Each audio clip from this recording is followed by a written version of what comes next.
கர்த்தர் உங்களோடு இருப்பாராக, உங்களை ஆசீர்வதிப்பாராக. மீண்டுமாக உங்களை நான் வாழ்த்துகிறேன்.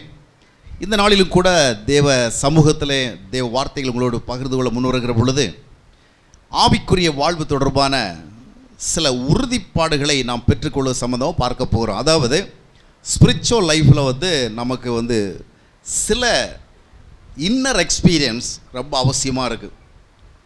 வெளியில் நாம் நிறைய காரியங்களை செய்கிறோம்.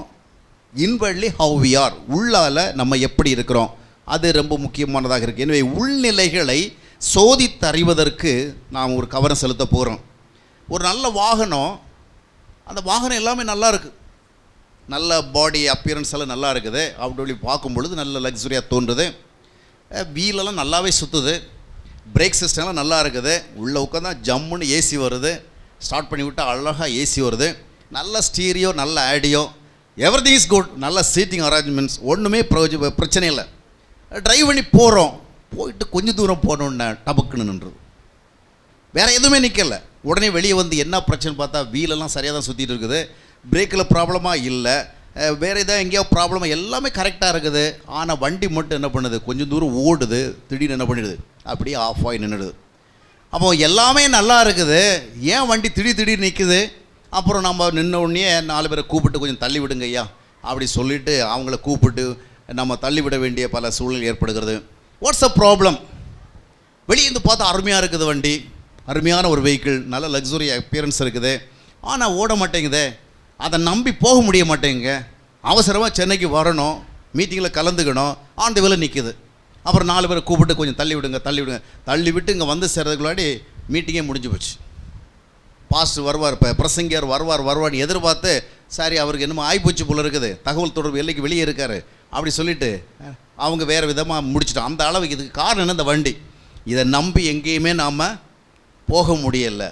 அப்போ என்ன பண்ணணும்னா, என்ன ப்ராப்ளங்கிறத கண்டுபிடிக்கணும். எல்லாமே நல்லா இருக்குது, பார்க்குறவங்க எல்லாம் ரொம்ப பிரமாதமாக சிந்திக்கிறாங்க, என்னமோ நம்ம ஒரு நல்ல விதமாக இருக்கிறோம். வண்டி நம்முடைய பர்பஸ் என்ன செய்ய மாட்டேங்க, சரியாக போக மாட்டேங்க. அப்போ என்ன ப்ராப்ளம் இருக்கும்? ஒரு வாகனம், ஒரு வெஹிக்கிள் எவ்வளோ அழகாக தோன்றினாலும் சரி, எவ்வளோ தான் உள்ளே உட்காந்தா நமக்கு ஜம்முன்னு உட்காருக்கிற அந்த சீட்டிங் ஃபெசிலிட்டிஸ் இருந்தாலும் சரி, ஆடியோ வீடியோ இன்னும் ஸ்டீரியோ எல்லாமே நல்லா இருந்தாலும் சரி, நல்லா வீலெல்லாம் கரெக்டாக சுற்றினாலும் சரி, ஸ்டார்ட் பண்ணி விட்டால் அருமையாக தான் வீல் சுற்றுது, பிரேக்கெல்லாம் போட்ட இடத்துல நிற்குது, நல்ல பிக்கப் எல்லாம் இருக்குது. ஆனால் வண்டி கொஞ்சம் நேரத்தில் நின்று போடுது. அதான் நமக்கு என்னன்னு புரிய மாட்டேங்க. அப்போ என்ன பண்ணணும்? சம்மந்தப்பட்ட ஒரு மெக்கானிக்கிட்ட கொண்டு போய் இதனுடைய ப்ராப்ளம் என்னங்கிறத கண்டுபிடிக்கணும். கண்டுபிடிக்கிறவள்ள இந்த மாதிரி பிரச்சனை எங்கேருந்து தான் வரும்? வீல்லேருந்து வருமா, பாடியிலேருந்து வருமா, வேறு எங்கே ஏதாவது அந்த எலக்ட்ரிக் லைன்ஸ்லேருந்து வருமா? ப்ராப்ளம் எங்கேருந்து வரும்? என்ஜினில் தான் ப்ராப்ளம். என்ன தான் ஒரு வண்டி அருமையாக வடிவமைக்கப்பட்டிருந்தாலும் அந்த வண்டி போக வேண்டிய இடத்துக்கு போய் சேரணும்னா என்ஜின் ப்ராப்பராக இருக்கணும், அது சவுண்டாக என்ன செய்யணும், கரெக்டாக ஒர்க் பண்ணணும். அப்போது அங்கே எடுத்துகிட்டு போய் என்ஜினை செக் பண்ணி பார்க்கணும். இப்போ எதற்கு இந்த கதையை சொல்லிகிட்டு இருக்கிறேன்னு சொன்னால், அதை மாதிரி நம்முடைய வாழ்க்கையில் அந்த என்ஜின் என்ன தெரியுமா, அவர் ஓன் ஹார்ட். இந்த என்ஜின் எங்கேயாவது மக்கர் பண்ணுது, எங்கேயாவது அடிக்கடி நிற்குது, தள்ளி விட்டு தான் போக வைக்க வேண்டி இருக்குன்னு சொன்னால், அது என்னமோ நாம் சரியாக செயல்படலைங்கிறத விட, நீ இன்னும் நல்லா செயல்பட மாட்டேங்கிற அப்படிங்கிறத விட, செயல்பட முடியாதபடிக்கு ஏதோ ஒரு பிரச்சனை இருக்குது. There is a problem that makes us inactive, நம்மளை செயல்பட விடாமல் பண்ணுது. அப்போ அதனுடைய காரணம் என்ன? பிரசங்க கேட்டோன்னு நமக்கு ஒரு சிந்தனை வருது, அடுத்த வாரத்துலேருந்து ஒழுங்காக இருக்கணும். இந்த வாரம் நம்ம கேட்ட பிரசங்கத்தின்படி, நாம் அறிந்த சத்தியத்தின்படி பார்க்கும் பொழுது நம்மக்கிட்ட ஏகப்பட்ட பிரச்சனை இருக்குது. அடுத்த வாரம் வரவழை எப்படி வரணும்? சூப்பராக வரணும், நல்ல விதமாக வரணும், நல்ல ஒரு பரிசுத்தவானாக வரணும். அப்படி தான் நினச்சிட்டு வீட்டுக்கு போகிறோம். 1-2 நாள் அந்த ஃபீலிங்கில் இருக்கிறோம், முடிய மாட்டேங்குது. நாமும் எவ்வளவோ ஜெபம் பண்ணுற வேலையெல்லாம் அப்படியே கண்ணெல்லாம் ஒரு விதமாக வச்சுக்கிட்டு, ஏதோ ஒரு ஃபீலிங் வராதா, ஏதோ இறங்காதா, அப்படியெல்லாம் பண்ணிட்டு ஏதோ ஒன்று பிடிச்சிக்கிறதுக்கு நாம் ரொம்ப முயற்சி பண்ணி பார்க்குறோம், ஒன்றும் ஒர்க் அவுட் ஆக மாட்டேங்குது. அப்புறம் ஞாயிற்றுக்கிழமை பாஸ்டருடைய பாஸ்டருடைய பிரசங்கத்தை கேட்குறவள்ள நமக்கு குற்ற உணர்வே வருகிறதே ஒழிய மனசுக்கு ஒரு சந்தோஷம் வர மாட்டேங்குது. இன்னும் நமக்கு என்ன பிரச்சனைன்னு சொன்னால், நாம் மோசமாக இருக்கிறோம் இதைத்தான் கன்ஃபார்ம் பண்ணிட்டு போக முடியுதே ஒழிய நல்லா இருக்கிறது மாதிரி ஒரு சாட்டிஸ்ஃபேக்ஷனில் போகவே முடியலை. இப்போ என்ன பண்ணுறது? நன்றாக ஜெபியுங்கள், நன்றாக விசுவாசியுங்கள், நன்றாக வேதம் படியுங்கள், ஆண்டவரிடத்தில் நெருங்கி ஜீவியுங்கள், பரிசுத்தமாக வாழுங்கள், எல்லாமே நமக்கு ஏற்கனவே தெரிஞ்ச விஷயந்தான். இதை நம்ம இன்னொரு பிரசங்கத்தில் கேட்குறோம், அவ்வளோதான். ஆனால் நம்ம செயல்படுத்த போனால் என்ன நடக்குது? we find that it is impossible. நான் ஒன்றும் முயற்சி செய்யாமல் இல்லைங்க, முடிய மாட்டேங்குது. சில நேரத்தில் நாங்கள் பிரசங்கம் பண்ணுகிற பொழுது சிலருக்கு டென்ஷனே ஆகிடும். நீங்கள் சொல்கிறதெல்லாம் எங்களுக்கும் தெரியுங்க, நாங்கள் தெரிஞ்சுக்கிட்டு சும்மா உட்காந்துருக்குறோம், நீங்கள் என்ன பண்ணுறீங்க, முன்னாள்னு பேசுகிறீங்க, அவ்வளோதான். இந்த சமாச்சாரம் எல்லாம் எங்களுக்கு தெரியும். நீங்கள் அப்படி இப்படியெல்லாம் கையை அங்கே தூக்கி இங்கே தூக்கி, இங்கேருந்து அங்கே போய் அங்கேருந்து இங்கே ஒங்குது, இந்த மைக்கெல்லாம் கீழே விழுந்து உடையிற அளவுக்கெல்லாம் அதை என்ன பண்ணி நீங்கள் கத்தி பேசுகிறீங்க. இந்த சமாச்சாரம் எல்லாம் எங்களுக்கு தெரியும். எப்படி வாழணுங்கிறதுக்கு நாங்கள் ஒன்று இன்னொரு பிரசங்க கேட்க வேண்டிய தேவை கிடையாது, எங்களுக்கே தெரியும். பிரச்சனைன்னு சொன்னால் நீங்கள் சொன்னபடி என்ன செய்ய முடியலை, வாழத்தானே முடியலை. அதுக்கு என்ன பண்ணுறது? அதான். அப்போ நம்ம என்னன்னு திரும்ப சொல்லி கொடுத்தாலும் அது செட் ஆக மாட்டேங்க. அப்போ ப்ராப்ளம் என்னன்னு சொன்னால், நமக்கு எஃபர்ட்ஸ் இல்லை, நம்ம முயற்சி பண்ணலை. We have all efforts. சில நேரத்தில் நமக்கு முயற்சி நல்லாவே இருக்குது, ஒன்றும் சரியாக மாட்டேங்குது. என்ன தான் பண்ணி பார்த்தாலும் அந்த வண்டி என்ன செய்ய மாட்டேங்குது, ஓடி போக மாட்டேங்குது. நம்ம போய் சேர மாட்டேங்குது. காரணம் என்னென்னு சொன்னால், ஸ்பிரிச்சுவல் லைஃப்பில் சில விஷயங்களுக்கு நம்மக்கிட்ட நம்ம கொண்டு பிறந்தோம் பாருங்கள் ஒரு இருதயம். அது என்ன பேர் அதுக்கு? Natural heart, our own human heart, natural. அதான் என்ன, அந்த செல்ஃபுல் நேச்சருடைய அந்த இயற்கையான இருதயம். நம்ம எல்லாரும் பிறக்கிறவள்ள ஒரு இருதயத்தை கொண்டு தான் பிறக்கிறோம், இல்லையா? சரிதானே? இந்த இருதயத்தை கொண்டு நாம் கொஞ்சம் முயற்சி பண்ணால் நல்லாவே பாடலாம், நல்லாவே துதிக்கலாம். நமக்கு கொஞ்சம் ப்ராக்டிஸ் தான் வேணும், ஒரு ஆர்வம் வேணும், ஒரு நல்ல ஸ்பிரிச்சுவலாக இருக்கணுங்கிறதான ஒரு ஆசையும் வேணும். இந்த மாதிரி இருந்தால் நம்ம நல்லா பாடலாம், நல்லா துதிக்கலாம். இன்னும் நம்ம திரும்ப ஜெபத்தினுடைய இம்பார்ட்டன்ஸ் அறிய ஜெபம் பண்ணவும் செய்யலாம். இந்த மாதிரி நிறைய ஸ்பிரிச்சுவல் ஆக்டிவிட்டீஸோடு நம்ம ரொம்ப நல்லா பழகிக்கலாம். இதெல்லாம் நமக்கு முடியாத சமாச்சாரம். இதுக்கு எந்த இருதயமே போதும், அதெல்லாம் மைண்டில் வச்சுக்கணும். எந்த இருதயமே போதும்? நம்ம கொண்டு பிறந்த இதயமே போதுங்க, கொண்டு பிறந்த இதயமே போதும். இதுக்கு ஒன்றும் வானத்திலேருந்து ஒரு ஸ்பெஷல் ஹார்ட்டெல்லாம் வர தேவை கிடையாது.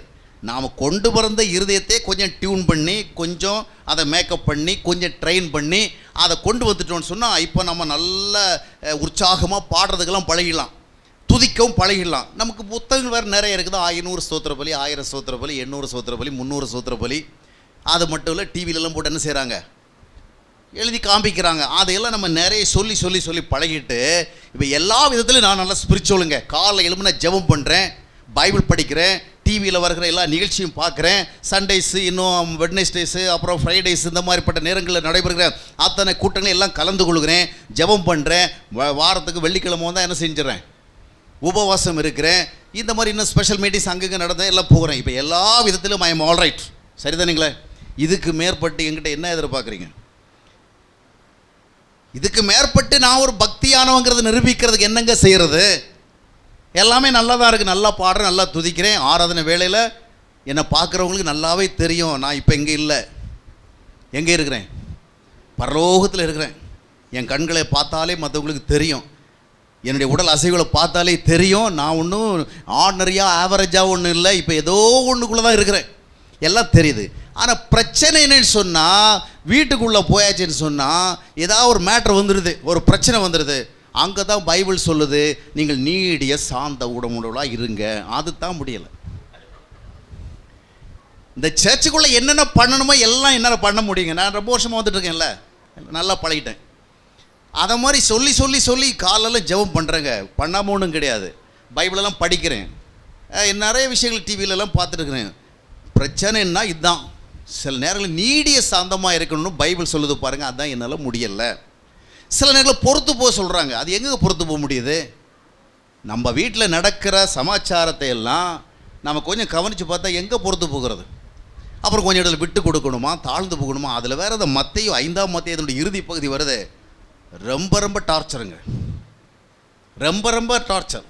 ஏன்னா நம்மளால் நல்லவங்களையே நேசிக்க முடியலை. சொந்த அம்மாவை நேசிக்கிறதுக்கே நம்ம சிரமப்பட்டு தான் நேசிக்கிறோம். பெத்த பாவத்தை யோசித்து தான் நேசிக்க வேண்டியிருக்குது. உடன் பிறந்த சகோதரர்களையும் ஏதோ உடன் பிறந்த பாவத்துக்காக என்ன செய்ய வேண்டியிருக்குது, யோசி ஜெபம் பண்ணுறது. ஆனால் இயேசுநாதர் சொல்லி வச்சார பாருங்கள், அதெல்லாம் நீங்கள் யார் நேசிக்கலாம், அண்ணன் நேசிக்கலாம், தம்பி நேசிக்கலாம், மனைவியை நேசிக்கலாம், கணவன் நேசிக்கலாம், அது அந்த ஏரியா ஒரு பக்கம் இருக்கட்டும். நீங்கள் இப்போ யாரை நேசிக்கிறீங்களா? சத்துருக்களை love your enemies. Love your enemies. நான் இங்கே இருக்கிறனா இல்லையாங்கிறத கொஞ்சம் அங்கே பார்த்துட்டு அந்த வீட்டில் உள்ளவங்க குப்பை கொண்டு எங்கே தட்டி கொட்டிடுறாங்க, நம்ம வீட்டு முன்ன கொட்டி விட்டுறாங்க இல்லையா? இந்த மாதிரி நிறைய விஷயம்லாம் செய்கிறாங்க. இப்போ இவங்களை பார்த்த உடனே இன்றைக்கி கூட நான் இங்கே வரவில்லை, எங்கள் பக்கத்தில் ஒரு சந்து இருக்குது, அந்த சந்தை சுத்தமாக வைக்கணும்னு நமக்கு ஒரு ஆசை. ஏன்னா சுத்தமாக வைக்கலாம் பாதிக்கப்படுறவங்க நாங்கள். ஜன்னல்லாம் திறந்துருக்கிற வேலை அந்த நாற்றம் தாங்க முடியாது. இந்த மாதிரி அந்த தெருவை கொஞ்சம் நல்லா வைக்கணும் யோசனை பண்ணிட்டு இருக்கிறவர்களே, இன்றைக்கி என் கண் முன்னாடியே மேலேருந்து மீன் கொட்டுதுங்க. அங்கேருந்து யாரோ ஒருத்தங்க யாருன்னு எனக்கு தெரில, அக்கம் பக்கம் பார்த்துருக்குறாங்க, யாரும் இல்லை. அப்படியே இன்றைக்கி வாங்கின மீனுடைய தலையெல்லாம் கிள்ளி என்ன பண்ணிட்டாங்க, ஒரு பைக்குள்ளே போட்டு என்ன மெத்த மேலே இருக்கிறவங்களுக்கு இறங்கி குப்பை தொட்டிக்கு போகிறதுக்கு கொஞ்சம் சிரமம் கஷ்டம். அதனால் அக்கம் பக்கம் பார்த்து என்ன செய்றான், அப்படியே கொட்டிட்டாங்க. கொட்டி அந்த இடத்துல இருக்குது. இப்போது அந்த காட்சியை பார்த்த உடனே யார் அவங்கன்னு கண்டுபிடிச்சி 4 வார்த்தை நல்லா கேட்கணும் போல தான் தோன்றுது. ஆனால் நம்ம பைபிளை படிச்சிருக்கோம், இன்றைக்கி சாயங்காலம் வேறு பிரசங்கம் பண்ண போகிறோம். வசனம் ஞாபகத்துக்கு வருது, உங்கள் சத்துருக்களை சிநேகிங்க, உங்களை நிந்திக்கிறவர்களுக்கு ஜெபம் பண்ணுங்க, உங்களை பகைக்கிறவர்களுக்கு. அப்போ அவங்க நமக்கு எல்லாம் தப்பாக பண்ணுறாங்க, எதிரெதிராக பண்ணுறாங்க. நாம் எப்படி பண்ணணுமா? அவங்க நம்மளை விரோதிப்பாங்களா, நாம் நேசிக்கணுமா? அவங்க நம்மளை சாபம் போடுவாங்களா, நாம் அவங்கள ஆசீர்வதிக்கணுமா? நல்ல கதையாச்சு இல்லை?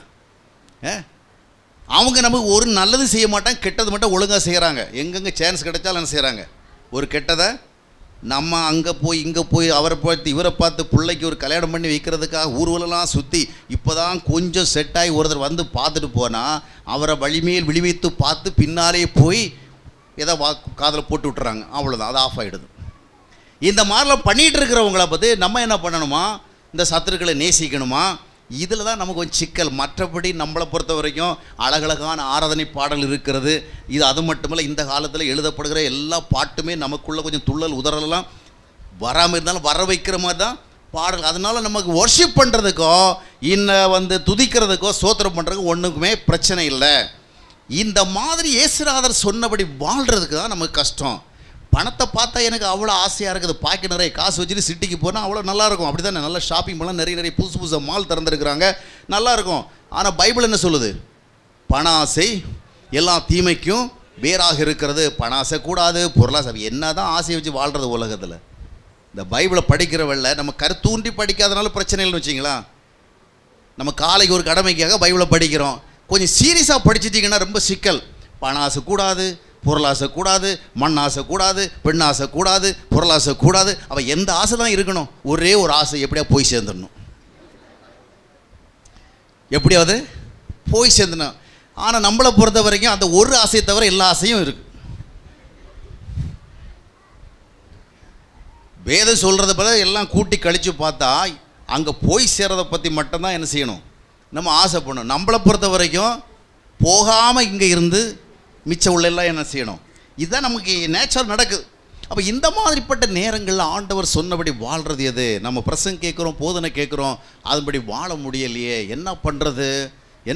இன்னும் கொஞ்சம் இப்போ நம்ம ஒரு ஊழியக்காட்டியே ஒரு பாசிட்டிவ் பாஸ்டர் உண்மையாக தான் சொல்கிறேன், தப்பாக புரிஞ்சிக்காதீங்க, நீங்கள் சொல்கிறதெல்லாம் நல்லா தான் இருக்குது, என்னால் முடியலை பாஸ்டர். அப்படி சொன்னால் பாஸ்டர் உனக்கு விசுவாசம் இல்லை, உனக்கு நல்ல ஒரு விசுவாசம் இல்லை. நல்லா எவ்வளோ பரிசுத்தவங்களெல்லாம் உன்னை விட ரொம்ப நல்லா வாழ்ந்துருக்கிறாங்க, அதனால் நீ முயற்சி பண்ணு. விசுவாச நீதிமான் பிழைப்பான், விசுவாச தேவனுடைய மகிமையை காண்பாய். நாம் இதெல்லாம் கேட்டுட்டு போனால் நமக்கு ஒர்க் அவுட் ஆக மாட்டேங்க. இப்போ பேசிக் ப்ராப்ளம் என்ன, அதை தான் நம்ம கவனிக்கணும். நிறைய பேர் நம்ம ஸ்பிரிச்சுவலாக இருக்க விரும்புகிறோமே ஒழிய அந்த ஸ்பிரிச்சுவலாக இருக்கிறதுக்கு பேசிக்காக what do we need, what's the prime requirement, அது என்னங்கிறத தெரியலை. இப்போ அதனால தான் முன்னாடியே வேதத்தில் எசேக்கியேல் தீர்க்கதரிசி சொல்லி ஆண்டவர் ஒரு மேட்டர் சொல்லியிருக்காரு. என்னன்னு சொன்னால், எசேக்கியேல் தீர்க்கதரிசி 36ஆம் அத்தியாயத்தினுடைய 26ஆம் வசனத்தில் நம்முடைய நிலைமையெல்லாம் ஆண்டவர் தெரிஞ்சு வச்சுக்கிட்டு தான் நமக்கு ஆண்டவர் சொன்னபடி வாழ்வது எவ்வளோ டிஃபிகல்ட்டிங்கிறதெல்லாம் புரிஞ்சு வச்சுக்கிட்டு தான் ஆண்டவர் நமக்கு ஒரு ப்ராமிஸ் பண்ணியிருக்கிறார். இன்றைக்கி நாம் தேடுற ப்ராமிஸ் எல்லாம் இந்த மாதிரி ப்ராமிஸ் கிடையாது. நான் உன்னை விட்டு விலகுவதும் இல்லை, உன்னை கைவிடுவதும் இல்லை, போகையிலும் வருகையிலும் நீ ஆசீர்வதிக்கப்பட்டிருப்பாய், நீ கையிட்டு செய்கிற எல்லாமே வாய்க்கும், கடன் வாங்க மாட்டாய், கடன் கொடுப்பாய், கடனை வாங்க வேண்டி நேர்ந்தாலும் திருப்பி கொடுக்க வேண்டிய தேவை உனக்கு வராது. இந்த மாதிரி தான் ப்ராமிஸஸ் தான் கேட்டிருக்கோமே ஒழிய இந்த மாதிரி ஒரு ப்ராமிஸுக்கு எவ்வளோ முக்கியத்துவம் கொடுக்குறோம்? ஒன்றும் வேண்டாம், வாரம் நமக்கு இப்போ வாக்குத்தத்தம் பார்த்திங்கன்னா இப்போ கிறிஸ்தவ மார்க்கெட்டில் ரொம்ப சீப்பாக கிடைக்கிற இது ஒன்று தான். என்னது? ப்ராமிஸ். வருஷத்துக்கு துவக்கத்தில் ஒரு ப்ராமிஸ், அப்புறம் ஜனவரி 1 ஒரு ப்ராமிஸ் வாங்கிட்டோம், அப்புறம் பிப்ரவரி வந்தால் அது வேலிடிட்டி முடிஞ்சு போச்சு. இந்த 1 வாங்கின ப்ராமிஸ் முடிஞ்சு போச்சு. அப்புறம் ஜனவரி மாத வாக்குத்தத்தம், அப்புறம் பிப்ரவரி மாத வாக்குத்தத்தம், அப்புறம் மார்ச் மாதம் வந்தோம். இந்த மாதிரி இப்போ அந்த நம்முடைய ஸ்பிரிச்சுவல் சூப்பர் மார்க்கெட்டில் இப்போ ரொம்ப சீப்பாக கிடைக்கிறத பொருட்கள் இதுதான். அதில் வர எத்தனை வாக்குத்தத்தாங்க நான் நம்புறது? பீச் பத்திரிகையில் 10 பத்திரிகை வந்தால் 10 வாக்குத்தத்தம், 10 டிவி ப்ரோக்ராம் பார்த்தா 10 பேர் என்ன செய்கிறாங்க? 10 வாக்குத்தத்தம். எதைத்தான் பிடிச்சி நமக்கு தெரியலை. ஆனால் எவ்வளோ வாக்குத்தத்தம் வரும் பாருங்க, சில வாக்குத்தத்தம் மட்டும் விட்டுறாங்க. ஏன்னா அவங்களுக்கு நல்லாவே தெரியும் இதெல்லாம் நமக்கு அவ்வளோ இன்ட்ரெஸ்ட்டாக இருக்காது. நம்ம தேடுறது வேறு, அதை அவங்க புரிஞ்சு வச்சுருக்குறாங்க. அந்த நம்ம தேடலுக்கு ஏற்றபடி சொல்கிறது தான் இப்போ வந்து ஸ்மார்ட்னஸ். அந்த மாதிரி ஆயிடுச்சு. இப்போ என்ன பார்த்தீங்கன்னு சொன்னால் அந்த 36-26 மட்டும் வாசிங்கள் யாராவது ஒருவர். எசேக்கியேல் 36-21. உங்களுக்கு நவமான இருதயத்தை கொடுத்து. உங்களுக்கு நவமான இருதயம். நவம்னா இந்த காலத்தில் இந்த வார்த்தையில் ரொம்ப ஃபெமிலியர் கிடையாது. நவம்னா என்னது? நியூ, நவரத்னம் அப்படிலாம் சொல்ல கேட்டிருப்போம்ல. இப்போ நவமான இருதயத்தை கொடுனா I will give you a new heart. அடுத்தது, உங்கள் உள்ளத்திலே புதிதான ஆவியை கட்டளையிட்டு கல்லான அந்த இருதயத்தை எடுத்து போட்டு சதையான இருதயத்தை நான் வைப்பேன். அப்போ என்ன நடக்கும்? வாசிங்க. உங்கள் உள்ளத்திலே என் ஆவியை வைத்து உங்களை என் கட்டளை நடக்கவும் என் நியாயங்களை கைக்கொள்ளவும் அவைகளின்படி செய்யவும் பண்ணுவேன். நீங்கள் பண்ணுங்கன்னு, நான் பண்ணுவேன். I will make you do. You must do அப்படி சொல்லலை, I will make you do. என்ன? எப்போ நான் வந்து ஒரு புதிய இருதயத்தை வைப்பேன். அப்போ என்ன புரியுதுன்னா, நம்ம பழைய இருதயம் ஆண்டவருடைய நியாயத்தின்படியோ ஆண்டவருடைய வழியின்படி நடக்கிறதுக்கு அது மேட்ச் கிடையாது, சூட்டபிள் கிடையாது. அதனால் we need a new heart. இது தாங்க பேசிக்கு. முதலாவதாக ஒரு ஆவிக்குரியவன், ஆவிக்குரிய வாழ்க்கையை விரும்புகிறவன், தேவனுடைய பிள்ளையாக வாழ விரும்புகிறவன், நித்தியத்தை சுதந்திரிக்க விரும்புகிறவன், இந்த உலகத்தில் தேவனுடைய ஆசீர்வாதங்களோடு வாழ விரும்புகிறவன், முதலாவது ஒரு விஷயத்தை கன்ஃபார்ம் பண்ணணும். என்னன்னு சொன்னால், he must be very sure that he has got a new heart from God. தேவனிடத்திலிருந்து ஒரு புதிய இருதயத்தை பெற்றிருக்கிறான். ஏன்னா நம்ம பழைய இருதயம் வந்து ஒன்றுக்கும் உதவாத இருதயம் கிடையாது. இன்னொரு வசனத்தை வாசிப்போம். எசேக்கியேல் 11:19. எசேக்கியேல் 11:19. அவர்கள் என் கட்டளைகளின்படி நடந்து என் நியாயங்களை கைக்கொண்டு அவைகளின்படி செய்ய நான் அவர்களுக்கு ஏக இருதயத்தை தந்து அவர்கள் உள்ளத்தில் புதிய ஆவியை கொடுத்து கல்லான இருதயத்தை அவர்கள் மாம்சத்திலிருந்து எடுத்து போட்டு சதையான இருதயத்தை அவர்களுக்கு அருளுவேன். ஏறக்குறைய 2 இடத்துலையும் சொல்லப்பட்ட விஷயம் மேட்டர் ஒன்று தான். அவங்க என்ன நமக்கு சொல்லப்படுது சொன்னால், நாம் வந்து ஆண்டவரிடத்துலேருந்து ரொம்ப ஸ்பெசிஃபிக்காக, ரொம்ப கிளியராக, ரொம்ப தெளிவாக ஒரு ஆசீர்வாதத்தை பெறணும். என்ன ஆசீர்வாதம்னா, ஆண்டவர் வந்து நமக்காக ஒரு புதிய இருதயத்தை தர்றதுக்கு ஆயத்தமாக இருக்கிறார். அந்த இருதயத்தை வைத்து கொண்டு தான் நான் அவர் விரும்புகிறபடி வாழ முடியும். அதற்காக என்னுடைய பழைய இருதயத்துக்கு ஒன்றும் செய்ய தெரியாதுன்னு அர்த்தம் கிடையாது. என்னுடைய பழைய இருதயத்துக்கு பக்தி உணர்வெல்லாம் உண்டு. சில இருதயத்துக்கு கிடையாது, சில இருதயத்துக்கு பக்தி உணர்வெல்லாம் உண்டு. இந்த பக்தியை வைத்துக்கொண்டு நான் சர்ச்சுக்கு போகலாம், இந்த பக்தியை வைத்துக்கொண்டு நான் ஆராதிக்கலாம், இந்த பக்தியை வைத்துக்கொண்டு நான் ஜெபிக்கலாம், இந்த பக்தியை வைத்துக்கொண்டு நான் உபவாசிக்கலாம், இந்த பக்தியை வைத்துக்கொண்டு லாஸ்ட்டில் என்ன செய்யலாம்? நல்ல ஒரு ஊழியத்துக்கும் போகலாம். இது எல்லாம் என்னுடைய பழைய இருதயத்தை வைத்துக்கொண்டே செய்ய முடியும். செய்ய முடியாத ஒன்று என்னவென்று சொன்னால், I will not be able to walk in the ways of God. நான் அவருடைய வழியில் நடக்கத்தான் முடியாது, அவருடைய வார்த்தையின்படி செயல்பட தான் முடியும். இப்போ நமக்கு இருக்கிற ப்ராப்ளம்ஸ் என்னன்னு சொன்னால், தேவனை ஆராதிக்கிற விதத்திலோ, ஜெபிக்கிற விதத்திலோ, வேதத்தை வாசிக்கிற விதத்திலோ அல்ல, காணிக்கை கொடுக்கறதில் அல்ல. நம்ம மட்டத்தில் கொஞ்சம் இருக்குது, அதிகம் இருக்குதோ, நமக்கு ஆண்டவருக்கு செய்யணுங்கிற ஆர்வம் இருக்குது, அதை நம்ம செய்கிறோம். அதுபோல் ஊழியம் செய்யறதுக்கு நமக்கு ஆசை இருக்குது. நமக்கு முடியாத ஒரு சிக்கலான பிரச்சனைன்னு சொன்னால், அவர் சொல்லுகிற விதமாக வாழ முடியலை. ஆனால் ஸ்பிரிச்சுவல் லைஃப்னு அவர் சொல்லுகிற விதமாக வாழுகிறதும் இல்லையா? இயேசு கிறிஸ்து சொல்லுகிற பொழுது, நீங்கள் என்னிடத்தில் வந்து நான் சொல்லுகிறவர்களை கேட்டு அதன்படி செய்வீங்கள் சொன்னால், லூக்கா 6:47 வாசித்து பார்க்கும் பொழுது, ஒருவன் இடத்துல வந்து நான் சொல்லுகிறவர்களை கேட்டு அதன்படி செய்கிறவன் எவனோ அவன்தான் அஸ்திவாரம் போட்டு கட்டடத்தை கட்டியிருக்கிற நல்ல வாய்ஸ் பர்சனுக்கு இணையாக இருக்கிறான் அப்படின்னு சொன்னான். இப்போ இந்த பிரச்சனை என்னன்னு சொன்னால், ஆண்டவர் சொன்னபடி வாழ வேண்டும் என்று சொன்னால் ஆண்டவர் நமக்கு வாக்களித்திருந்ததான அந்த இருதயம் நமக்கு வந்திருக்கணும். நம்ம ஞானஸ்நானம் பெற்றிருக்கலாம், கம்யூனெல்லாம் கலந்து கொண்டிருக்கலாம், ரெகுலர் சர்ச் கோயஸாக இருக்கலாம், ஒர்ஷிப்பேஸாக இருக்கலாம், எல்லா ஏரியாஸ்லையும் வி ஆர் ஸோ குட். ஆனால் வாழ்வதற்கு முடிகிறதா? கிறிஸ்தவம் என்பது ஒரு ஆராதனையோடு நிற்பதல்ல, கிறிஸ்தவம் என்பது ஒரு வழிபாட்டு வட்டத்துக்குள் இருப்பதல்ல, கிறிஸ்தவம் என்பது ஒரு பக்தியான தோற்றத்தில் அல்ல, கிறிஸ்தவம் என்பது நிறைய அதாவது பக்தி செயல்பாடுகளோடு முடியல. கிறிஸ்தவம் என்பது கிறிஸ்து நம்மளுக்கு போதித்த வார்த்தைகளின்படி வாழ்ந்து காட்டுவதில் வெற்றி அடைவது. அல்லேலூயா. அதுதான் ஸ்பிரிச்சுவாலிட்டி, அதுதான் கிறிஸ்டியானிட்டி. இதில் நம்ம ஜெயிக்க முடியலைன்னு சொன்னால் அவர் கிறிஸ்டியன் லைஃப் இஸ் வேஸ்ட். ஏன்னா இங்கே இந்த இடத்துல கூடி வர்றோம், நம்முடைய பக்தி, நம்முடைய கடவுள் பற்று, நம்முடைய ஆராதனை ஆர்வம் எல்லாமே இந்த 4 வால்ஸுக்குள்ளேயே வந்து என்ன செய்யுது, அது அடங்கி போயிடுது. இங்கே இருக்கிறவங்க மட்டும்தான் நம்ம பக்தியை பார்க்க முடியும். ஆனால் வசனம் என்ன சொல்லுங்கன்னா, மனிதர்கள் உங்கள் நற்கிரிகளை பார்க்கணும். உங்கள் சொந்த விசுவாசிகள் மட்டுமல்ல, உங்களோடு சேர்ந்து ஆராதிக்கிற விசுவாசிகள் அல்ல, அவுட் சைடர்ஸ். மத்தேயு 5:16 வாஸ்து பார்க்கும்போது, நீங்கள் மனிதர்கள் உங்கள் நற்கிரிகளை பார்த்து பரலோகத்தில் இருக்கிற தேவனை மகிமைப்படுத்த வேண்டும். நீங்கள் மகிமைப்படுத்துகிறீர்கள், அது ஃபர்ஸ்ட் ஸ்டேஜ்.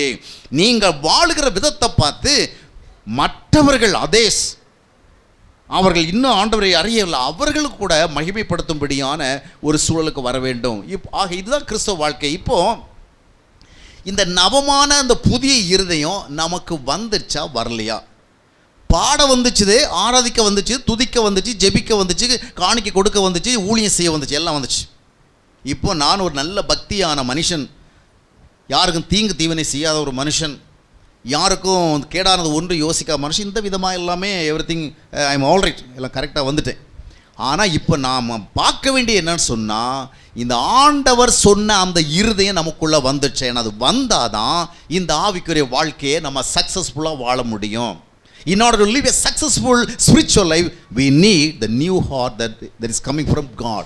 தேவனிடத்திலிருந்து வருகிற அந்த புதிய தான். அது எந்த புதிய இருந்தம் எப்படி, அது ஏதோ அங்கே நிறைய இருதயம் செஞ்சு வச்சுருப்பான். ஒருத்தர் அப்படி தரிசனம் வர கண்டுட்டு வந்து சொன்னார்.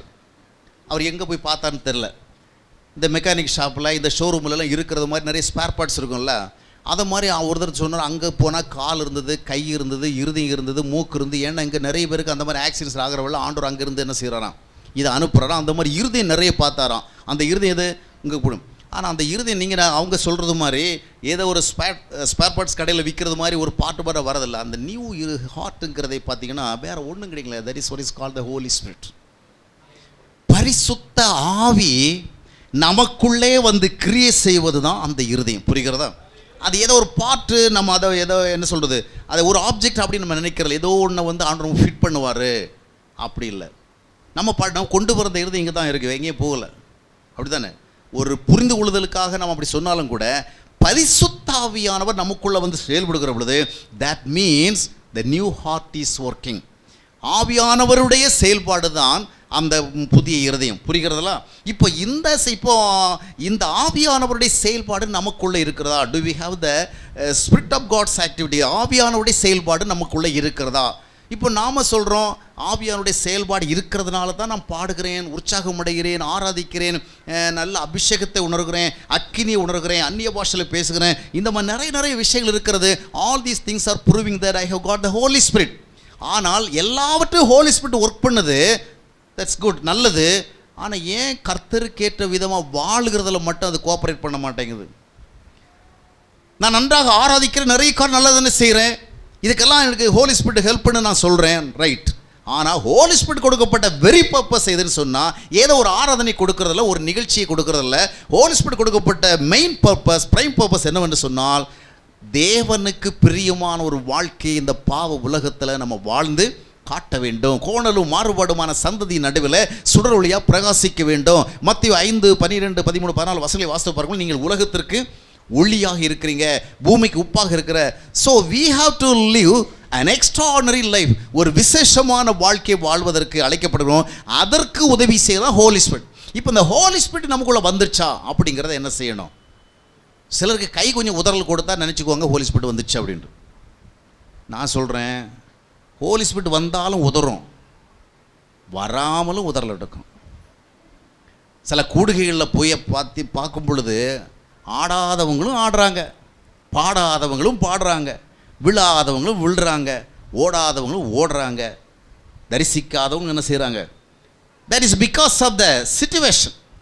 ஒரு குறிப்பிட்ட ஆவிக்குரிய சூழல் போன்ற ஒன்றுக்கு வருகிற பொழுது அதெல்லாம் வருகிறது. சிலர் பார்த்தீங்கன்னா ஸ்டார்டிங்கே கையை உதறி தானே ஆரம்பிக்கிறாங்க. ஜெபம் பண்ணுற வேலை கூட கொஞ்சம் அமைதியாக உட்காந்து தேவ பிரசன்னத்தை நம்ம ஃபீல் பண்ணுகிறோமா, ஹோலி ஸ்பிரிட் நம்ம ஒர்க் பண்ணுதா, அந்த மாதிரிலாம் கொஞ்சம் அப்சர்வ் பண்ணுற பழக்கம்லாம் கிடையாது. நமக்கு எடுத்த உடனே ஆவியானவர் வந்து என்ன செய்யணும், அப்படியே வந்து இறங்கணும். ஏன்னா அதுலேருந்து என்ன சொன்னால் எப்போவுமே நமக்கு உள்ளே இல்லை, அது அப்போ தான் வரணும். எல்லாம் ஆவியானவர் அவுட் சைடில் இருக்கிறார். நம்ம ஜெபம் பண்ணோன்னா அவர் வந்து என்ன செய்யணும், இறங்கணும். அதனால சிலர் ஜெபம் பண்ண தொடங்குற வழியே இந்த ரெண்டு கையும் என்ன பண்ணுவாங்கன்னா இப்படி பண்ணிட்டு தான் பண்ணுவாங்க.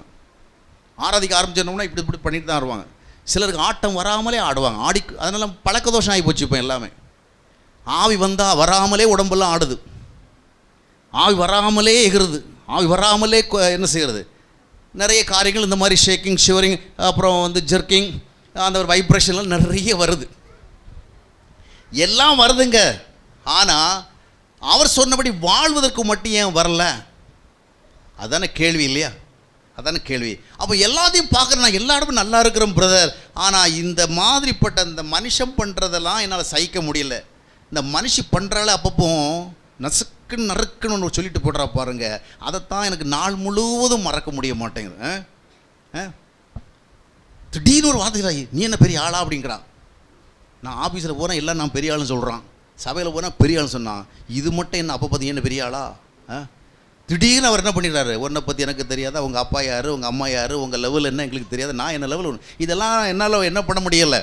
ஆராதனை பண்ணிட்டு வந்து அங்கே கொஞ்சம் நேரம் சந்தோஷமாக இருக்கிற சூழ்நிலை இதெல்லாம் நடக்குது, நம்மளால் என்ன பண்ண முடியல, தாங்க முடியல, வாழ முடியலையே, இதான் பிரச்சனை. அப்போது இந்த ஹோலி ஸ்பிரிட் வந்து நமக்குள்ளே ஒர்க் பண்ணால் அதுக்கு என்ன அடையாளங்கிறத என்ன செய்யணும், வேத ரீதியில் நம்ம பார்க்கணும். சரி, இப்போ நம்ம வந்து செய்தி முடிக்கிறதுக்கு இன்னும் கொஞ்சம் நேரம் தான் இருக்குது, அதனால் சீக்கிரமாக போக போகிறோம். இப்போது நமக்குள்ள ஒரு டெஸ்ட் அப்படி தானே, அவ்வப்பொழுது நம்ம என்ன பண்ணுறோன்னா வண்டியை சர்வீஸ் விடுறோம். நல்லதை ஓடிட்டு இருக்கிற வழியே என்ன சொல்கிறாங்க, ஒரு சர்வீஸ் விடுங்க, ஏன்னா செக் பண்ணணும், ஒரு ஜெனரல் செக்கப் அப்படி தானே.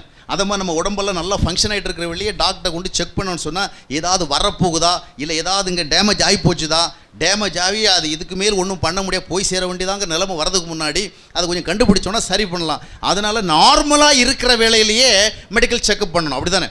வண்டி சிலர் பார்த்திங்கன்னா வண்டி ஓடாமல் 10 முறை ரோட்டில் நின்ன பிறகு தான் தள்ளிக்கிட்டு போய் எங்கே விடுவாங்க, மெக்கானிக்கிட்ட விடுவோம், அது வரலும் விடவே மாட்டாங்க, அப்படி தானே. அப்படி இல்லை, நல்லா ஃபங்க்ஷன் ஆகிட்டு இருக்கிற வெளியே நம்ம அதை என்ன பண்ணோம், செக் பண்ணோம். அது மாதிரி இப்போ நமக்கு கிடைத்ததான அந்த குறைவான டைமுக்குள்ளாடி நம்ம கொஞ்சம் செக் பண்ணி பார்க்க போகிறோம்.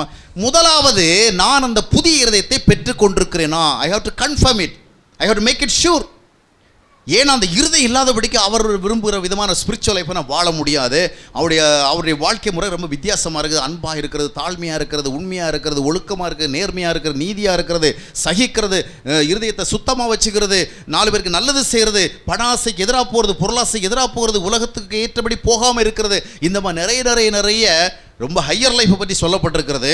எனவே அந்த விதமான ஒரு ஸ்பிரிச்சுவல் லைஃப்பை வாழ்கிறதுக்கு எனக்கு அடிப்படையில் எனக்கு ஒரு நல்ல இருதயம் இருக்கணும். இது இப்போ என்கிட்ட இருக்குதா இல்லையா? ஒருவேளை அந்த இருதயத்தை நாம் இப்போ சோதித்து பார்க்குறவள இல்லைன்னு கண்டுபிடிச்சின்னு வச்சிங்களா, அதுதான் நம்ம கஷ்டமாக இருக்குல்ல. ஐயோ, இவர் எதையாவது சொல்லி என்னை குழப்பி விட்டுருவார் போல இருக்கேன், நான் இப்போ தான் கொஞ்சம் நல்ல ஃபீலிங்கோடு வந்திருக்கேன், கொஞ்சம் ஸ்பிரிச்சுவலாக இருக்கிறது மாதிரி மனசுக்குள்ளே ஃபீல் பண்ணி சந்தோஷமாக இருக்கிறேன். சிலர் டாக்டர்கிட்ட எல்லாம் போகாத காரணம் என்ன தெரியுமா? வீட்டம்மா சொல்லுவாங்க, போய் பாரியா, உனக்கு ஏதாவது நடந்து போச்சுன்னா எனக்கு தான் ஏன் சிக்கல், போய் பாருன்னா இவர் பார்க்கவே மாட்டார். ஏன் தெரியுமா? ஒருவேளை நாங்கள் போய் செக் பண்ணி பார்க்குறவேல்ல ஏதாவது கிட்னியில் ப்ராப்ளம், ஹார்ட்டில் ப்ராப்ளம், லிவரில் ப்ராப்ளம், ஏதாவது ஸ்டேஜ்னெல்லாம் சொல்கிறாங்க, அது வேறு ஃபஸ்ட்டு ஸ்டேஜ், செகண்ட் ஸ்டேஜ், இந்த மாதிரி ஏதாவது சொல்லி தொலைச்சிடக்கூடாது, இதை கேட்டக்கூடாதேன்னு நிறைய பேர் என்ன செய்கிறாங்க, ஏதாவது வந்தால் கூட வந்துட்டு போட்டுப்பா, இந்த டாக்டர் முன்னறிஞ்சு அதை சொல்லி என்னால் அதை தாங்கவே முடியாது, அதுக்காகவே டாக்டர் போகிறதில்ல. அதை மாதிரி சில பேர் பிரசங்கம் கேட்குறது கூட கொஞ்சம் பயப்பட, இவர் என்ன பேச போகிறாரோ தெரியலையே, ஏதாவது பேசி நம்மளை கொஞ்சம் ட்ரபிள் பண்ணி விட்டுருவாரோ அப்படின்னு. ஆனால் நான் உங்களுக்கு சொல்லுகிறது, ஒருவேளை இந்த சோதனையை சோதித்து பார்க்குறவேளை அந்த மாதிரி நமக்கு அந்த ஹார்ட் இல்லை, அந்த ஹோலி ஸ்பிரிட் இல்லைன்னு சொன்னால் ஒன்றுக்கும் பயப்படாதீங்க. ஆண்டவர் தான் நம்மோடு பேசுகிறார். ஏன் பேசுகிறார் தெரியுமா? நம்ம இடத்துல இல்லாததை பற்றி நமக்கு சொல்லி நீ ஒன்றுமே இல்லைன்னு காட்டுறதுக்கு இல்லை. உலகத்தில் மனுஷன் அப்படி பண்ணுவான், ஆனால் ஆண்டவர் அப்படி இல்லை. மகனே மகளே, நான் உனக்கு என்ன கொடுக்க வந்தேனோ அது உனக்குள்ள இருக்குதா இல்லையாங்கிறத பாரு, ஏன்னா நான் கொடுக்க விரும்புகிறேன். அல்லேலூயா. நீ போகிற வெள்ள திரும்ப பெற்றுக்கொள்ளலாம். ஒருவேளை நான் 10 வருஷம் விசுவாசம் இருக்கேன், 20 வருஷம் விசுவாசம் இன்னுமா அதை பெறாமல் இருக்கிறேன். ஒருவேளை பெறாமல் இருந்தால் இன்றைக்கா பெற்றுக்கொள்ளலாம். இன்றைக்கி பெற்றுக்கொள்ள முடியாமல் போனால் என்றைக்கும் பெற்றுக்கொள்ள முடியாமல் போயிடலாம். அதனால் கொஞ்சம் செக் பண்ணி பார்ப்போம். சரி, சீக்கிரமாக நம்ம சோதனை ஆரம்பிப்போமா? சரி, இப்போ புதிய ஹார்ட் வந்தால் என்ன நடக்கும்னு பார்ப்போமா? புதிய ஹார்ட் என்ன ஹார்ட்? அது that is a new heart. அது ஸ்பிரிச்சுவல் ஹார்ட். இந்த புதிய ஹார்ட் வந்தால் என்ன நடக்கும்னா, முதலாவது அந்த புதிய இருதயத்துக்கு ஒரு நேச்சர் இருக்குது, பழைய இருதயத்துக்கு ஒரு நேச்சர் இருக்குது. பழைய இருதயத்துக்கு என்ன நேச்சர்னு சொன்னால், அது காசை தேடும், ஆஸ்தியை தேடும், அந்தஸ்தை தேடும், அதிகாரத்தை தேடும். இந்த மாதிரி நிறைய வேர்ல்ட்லி திங்ஸ் எல்லாம் தேட. அதோடைய இயற்கை அதாங்க, ஒன்றும் பண்ண முடியாது. ஆனால் ஆவிக்குரிய இருதயம் வந்துவிட்டால் அது என்ன தேடும்னா, ஆண்டவரை தேடும். அல்லேலூயா. அது தேவனை தேட ஆரம்பிக்கும். ஏன்னு சொன்னால் அதனுடைய நேச்சர் அது, அதனுடைய நேச்சர் அது.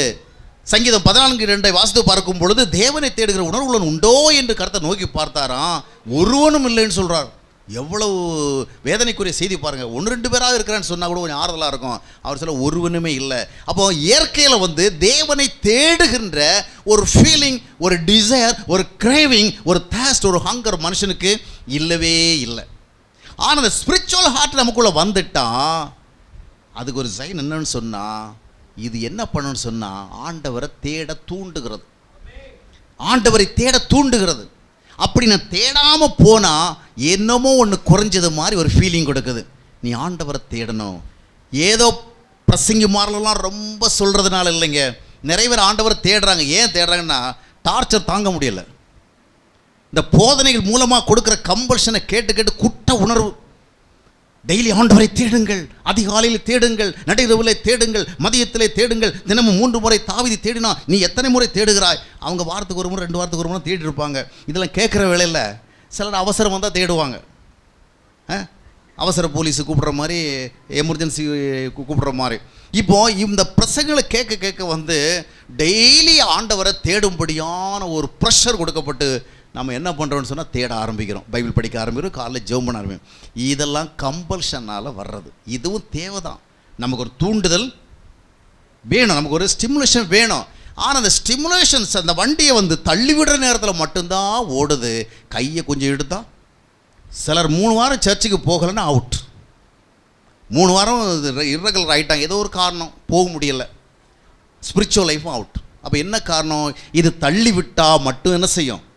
ஓடும். அதனால தான் நிறைய பேர் திருச்சபைக்கு வர்றது ஞாயிற்றுக்கிழமை இந்த பொம்மையில் பார்த்திங்களா. இப்போல்லாம் ரொம்ப இப்போ மாடர்ன் டைப்ஸ்லாம் ரொம்ப டிஃப்ரெண்ட் சிஸ்டம் இல்லையா, எல்லாமே டிஜிட்டல் சிஸ்டத்தில் வரும். முன்னாடி எல்லாம் ஒரு பொம்மையை ஓட வைக்கிறதுக்கு என்ன பண்ணுவாங்க? கீ வச்சுருப்பான். அந்த கீ அதனுடைய தரத்துக்கு ஏற்றபடி இருக்கும். சிலதில் நிறைய கீ கொடுக்கலாம். அப்போ இது இங்கேருந்து அங்கே ஓடி, அங்கேருந்து இங்கே அப்புறம் இங்கேருந்து அங்கே ஓடி ரொம்ப நேரம் ஓடும். அந்த கீ என்ன செய்யும்? கொஞ்சம் கொஞ்சமாக அந்த இது குறைஞ்சிட்டே வரும். லாஸ்ட் என்ன செய்யும்? அதுக்கு மேலே இங்கே தவம் இருந்தால் கூட அதை என்ன செய்யாது? ஓடாது. நீங்கள் 3 நாள் உபவாசம் இருந்தால் கூட அந்த பொம்மை என்ன செய்யாது? இது கீனால் ஓடுறது. நிறைய பேர் வர்றது எதுக்குன்னு சொன்னால், இந்த கீ வாங்குறதுக்கு தான். ஞாயிற்றுக்கிழமை அந்த பிரசங்கத்தை கேட்டு ஆராதனைக்குள்ளே பங்கேற்று அந்த கீ கொடுத்து அந்த டென்ஷன்லேயே அது என்ன செய்யும்? திங்கக்கிழமை, செவ்வாய்க்கிழமை, புதன்கிழமை எல்லாம் ஓடும். அப்புறம் கொஞ்சம் கொஞ்சமாக குறைஞ்சி சனிக்கிழமை ஒன்றும் இல்லாமல் போயிட்டு ஞாயிற்றுக்கிழமை மறுபடியும் என்ன வேணும்? கீ சாவி கொடுக்கணும். ஆமாம், சாவி கொடுக்குது. இந்த மாதிரி சாவி கொடுக்கறதுனால கட்டாயப்படுத்தி பிரசங்கம் பண்ணுறதுனால இல்லைங்க, அதுவும் தேவை. அது இன்றைக்கி வேண்டான்னு சொல்லக்கூடாது. அப்படி தானே? நமக்கு சில நேரத்தில் பார்த்திங்கன்னா சாப்பிட்றதுக்குன்னு உணர்வெல்லாம் இருக்கும், சாப்பிடாமல ஒரு வேலையை செஞ்சுட்ருப்போம். அப்போ என்னங்க சாப்பிடலையா? டைம் ஆச்சு இல்லை, செஞ்சு வச்சதெல்லாம் ஆறுதில்லை. அப்போ நம்ம அந்த ஒரு தூண்டுதல் கொடுத்தோன்னே என்ன பண்ணுறோம்? சாப்பிட்றோம். ஆனால் சில பிள்ளைகள் பார்த்திங்கன்னா ஊறுபட்ட நொறுக்கு தீனியெல்லாம் சாப்பிட்டுக்கிட்டு சோறு சாப்பிடாது, கண்டதையும் சாப்பிட்டுட்டு வயிற்றை நிரப்பி வச்சுட்டு, வாடா சாப்பிட்றா இந்த வரேன். ஆமாம், பெரிய ஆளுக்கெல்லாம் அப்படி தாங்க. சிலவங்க வெளியே இருந்து வரவழையும் நல்லா வயிற்றை நிரப்பிட்டு வர. அந்த வீட்டை மக்களுக்கு இந்த விவரம் தெரியாது. இவங்க நினச்சிக்குவாங்க வாரத்துக்கு 1 முறை 2 வாரத்துக்கு 1 முறை வெளியே கூப்பிட்டு போய் சாப்பிட்ற. அந்த நேரத்தில் தான் இவர் வெளியே சாப்பிட்றாரு. இல்லை, இவர் நண்பர்களோட வரவழையெல்லாம் சாப்பிட்டு வர்றார் பல நேரத்தில். இந்த அம்மா அவர் வருவார்னு சொல்லிட்டு மீனை வாங்கிட்டு கறியை வாங்கிட்டு காயை வாங்கிட்டு குழம்பு வச்சு பார்த்தா அதுக்கு சாப்பிடுவாங்க. அது வரம்மா என்னவோ தெரியல, சாப்பிட்றதுக்கே ஒரு இது இல்லாமல் இருக்குது, வயிறு டம்முன்னு இருக்குது. அப்போ 4 மணி 5 மணி சாப்பிட்றதா டம்முன்னு தானே இருக்கும். அப்போது இந்த மாதிரிப்பட்ட ஆளுகளுக்கெல்லாம் ரொம்ப ப்ரெஷர் கொடுக்கறதுனால, அதுக்கு பிறகு மனைவி சாப்பிடு சொல்கிறதுனால பசி கிடையாது. ஏன்னா பசி அங்கே சாயங்காலமே தொலைஞ்சு போச்சு. தலைப்பாக்கட்டு பிரியாணி சாப்பிட்டார், ஸ்டார் பிரியாணி சாப்பிட்டு வந்துட்டார். இவருக்கு ஆனாலும் மனைவி ஏமாத்துறாங்க. அவர் என்ன பண்ணுவார், சாப்பிடாம விருப்பம் இல்லாலும் கொஞ்சம் சாப்பிடு. இது கட்டாயத்துக்கு. ஆனால் பசி வந்துச்சுன்னா, அந்த காலத்தில் கிளமன் மோரின்னு சொல்லிட்டு பாண்டிச்சேரியில் ஒரு ஐயா இருந்தாங்க. அவர் இறந்துட்டார். ஒரு கேத்தலிக் தான், ஆனால் அவர் பைபிளில் இருக்கிற அவ்வளோ வசனத்தையும் ஒரு பெரும்பாலான வசனம் சொல்லுவார். ஆனால் பார்த்தீங்கன்னா ஒரு ஸ்டூல் போட்டு உட்காந்து பைபிள் படிச்சுட்டே தான் இருப்பார், அண்டர்லைன் பண்ணிகிட்டே இருப்பார், நிறைய தகவல் சேர்த்துட்டே இருப்பார். நாம் போனோன்னா ஒரே நேரத்தில் 30-40 வசனம் சொல்லுவார். இதெல்லாம் பண்ணாலும் 12 மணி ஆயிடுச்சு சொன்னால் அவரால் உட்கார முடியாது. அவங்க வீட்டில் நல்லாவே சமைப்பாங்க, வேலைக்காரங்களெல்லாம் வச்சு நல்லா கொஞ்சம் வசதியானவங்க நல்லா சமைப்பாங்க. 12 மணி ஆச்சுன்னா 4 வசனம் அண்டர்லைன் பண்ணுவார், 6வது வசனத்துக்கு கிச்சனுக்கு போயிடுவார். அந்த அம்மா அப்போ தான் மீன் பொரித்து முதல் 2-3 பீஸ் செஞ்சு வச்சுருப்போம், அதில் ஒன்று எடுத்துருவார். அப்புறம் கறி செஞ்சு வச்சாங்கன்னா 2 பீஸ் உப்பு இருக்கா மிளகு இருக்கான்னு பார்க்குறதுக்கு எடுத்துவார். ஏன்னா அவருக்குள்ளே என்ன இருக்குது, அந்த ஹங்கர் இருக்கு பாருங்க. அந்த அம்மா கூப்பிடுறதே இல்லை, இதை கொஞ்சம் உட்காருங்க, இதை வந்துடுறேன், இந்த ரெடி ஆகிட்டு. என்னென்னா இவர் சாப்பிட்ற டைம் முறைகளோடையே பாதி சாப்பிட்ருவார். வீட்டை மக்கள் உப்பு பார்த்து புளி பார்த்து பாதி சாப்பிட்ருவாங்க. அது ஒரு பக்கம் இருக்குது இல்லையா? சரி, இப்போ ஏன்னா இவங்களை கம்பல் பண்ண தேவை கிடையாது. ஏன்னா இவங்களுக்கு இயற்கையாக என்ன இருக்குது, ஒரு பசி. அதே போல் இந்த ஸ்பிரிச்சுவல் ஹார்ட் வந்துருச்சு சொன்னால் நமக்கு ஒரு நேச்சுரலாக ஸ்பிரிச்சுவலாக என்ன வரும், ஒரு டிசைர் வந்துடும், ஒரு கிரேவிங் வந்துருக்கும். எல்லாரும் நம்மளை புஷ் பண்ணி பிரசங்கத்தின் மூலமாக சாவி கொடுத்து சார்ஜ் பண்ணி அல்ல, இயற்கையாகவே நமக்கு என்ன வந்துடும். இன்றைக்கு நமக்கு அபிதமான ஒரு உணர்வு இருக்குதா? காலைல எழுந்த உடனே வேறு எல்லா வேலையை விட ஆண்டவரை தேடுவது நமக்கு முதல் வேலையாக இருக்குதா? ஏன்னா பைபிள் தெளிவாக சொல்லும், முதலாவது தேவனுடைய ராஜ்யத்தை தேடு இல்லையா? மோசே ஐயாவை ஆண்டவர் ஒரு நாள் பேசுகிறதுக்காக கூப்பிட்டாரு பாருங்க.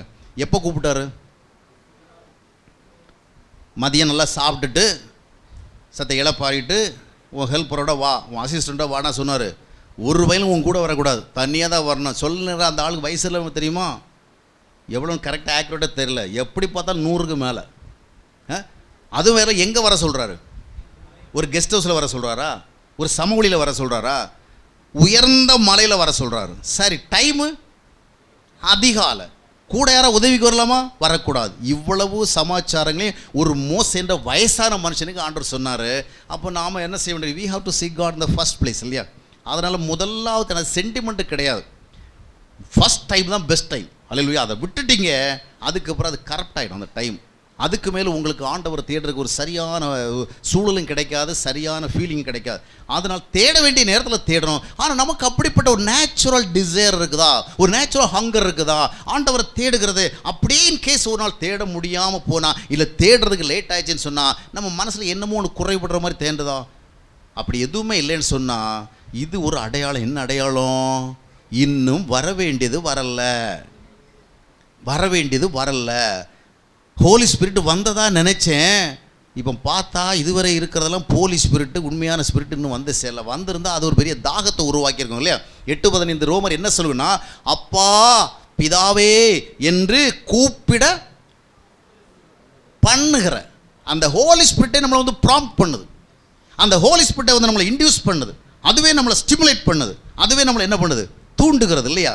அப்போ ஹோலி ஸ்பிரிட் வந்திருந்தால் தேவனை தேடுகின்ற ஒரு உணர்வு வரும். இது நமக்கு மிஸ் ஆகுதா இருக்குதாங்கிறத நம்ம கவனிக்கணும். அல்லேலூயா.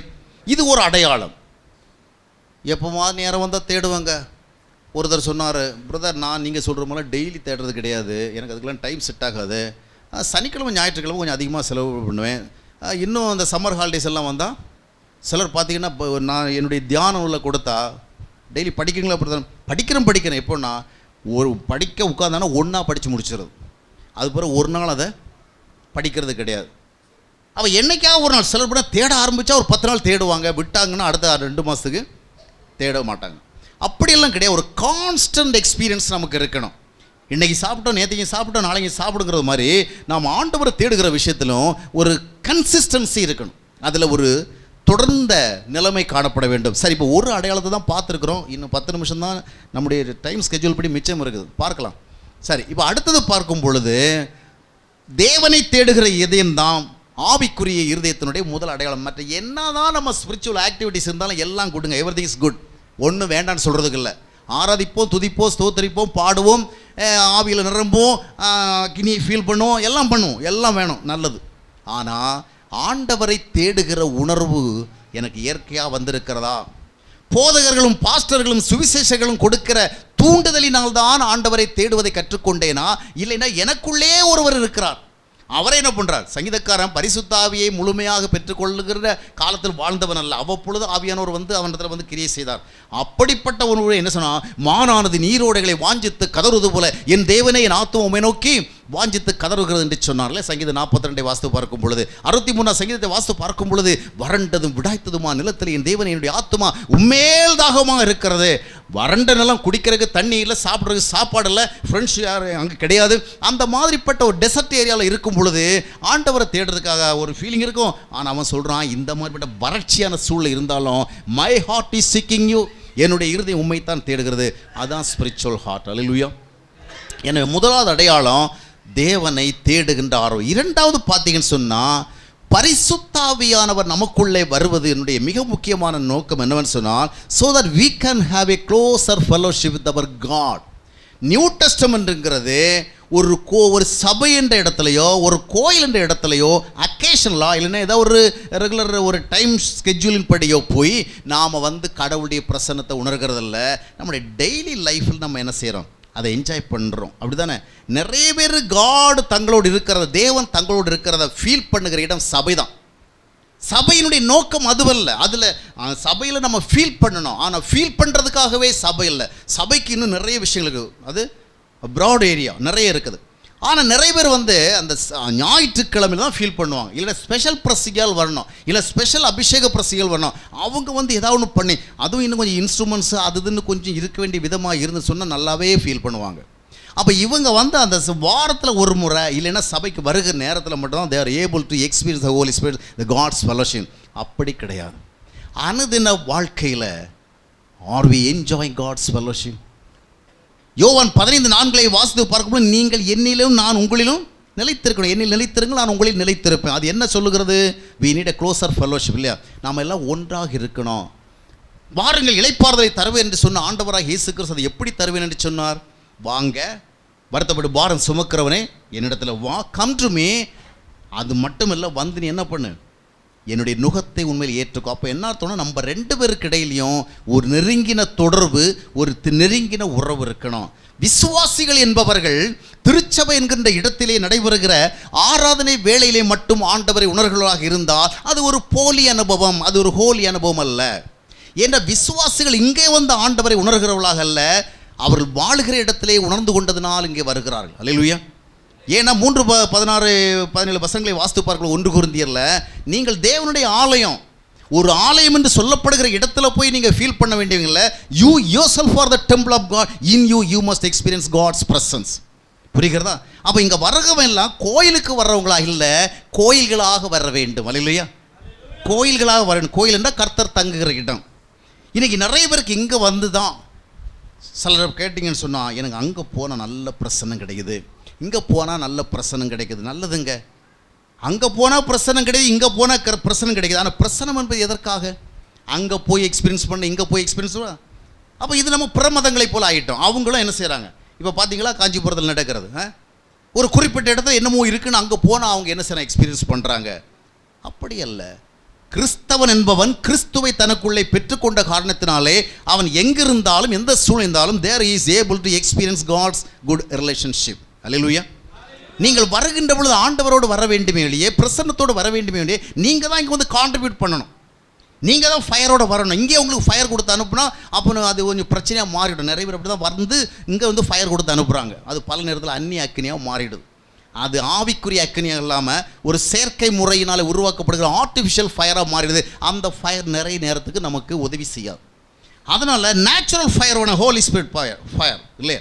அப்போ தனிப்பட்ட வாழ்க்கையில் தேவ உறவு, நிறைய பேருக்கு தேவ உறவுன்னா அப்படியே உடம்புலாம் ரொம்ப உலுங்கிக்கிட்டே இருக்கணும், அப்படி கட்டாயம் இல்லைங்க.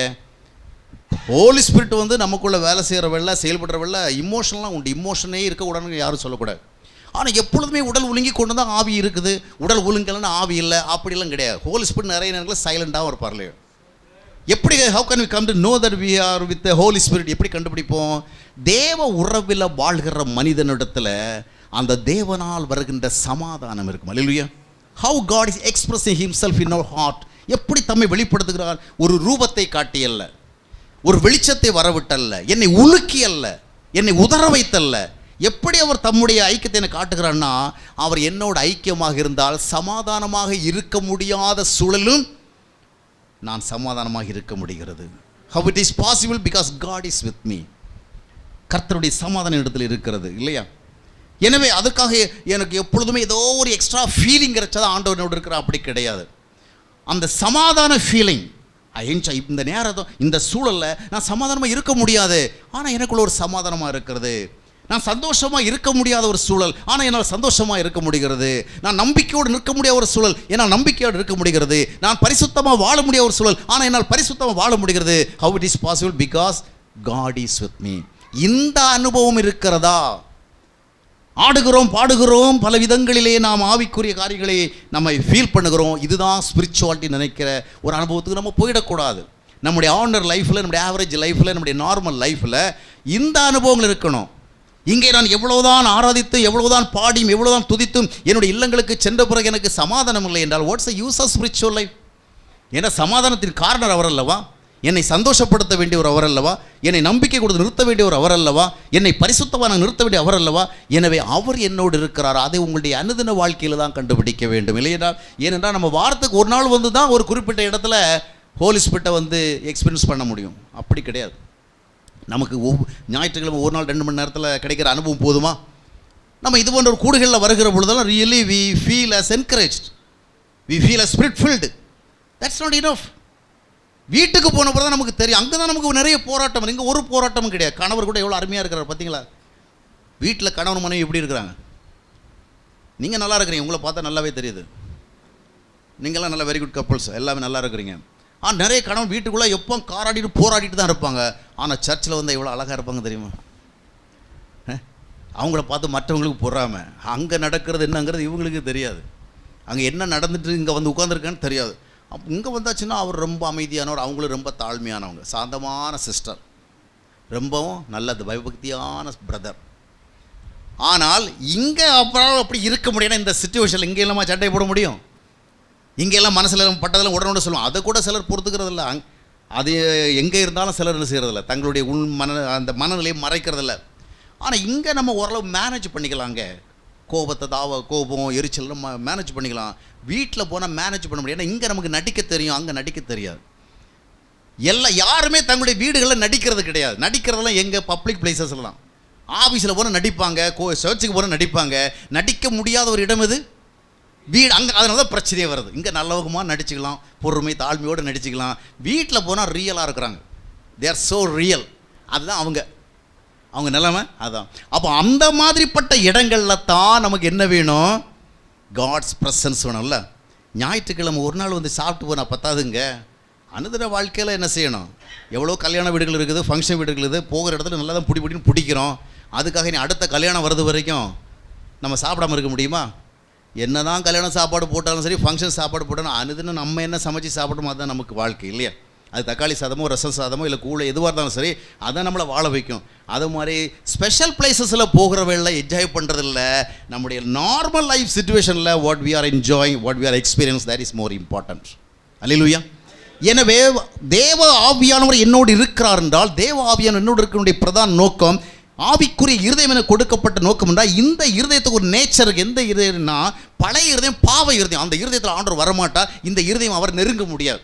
ஏன்னா 17:9 எரேமியா தீர்க்கதரிசி புஸ்தகம் என்ன சொன்னால், எல்லாவற்றை பார்க்கலும் திருக்குள்ளதும் மகா கேடுள்ளதுமாக இருதயம் இருக்கிறது, இதை அறியத்தக்கவன் யார்? இந்த இருதயத்தை கொண்டு ஆண்டவர்ட்டையும் போக முடியாது, இந்த இருதயத்தை நோக்கி ஆண்டவரும் வர முடியாது.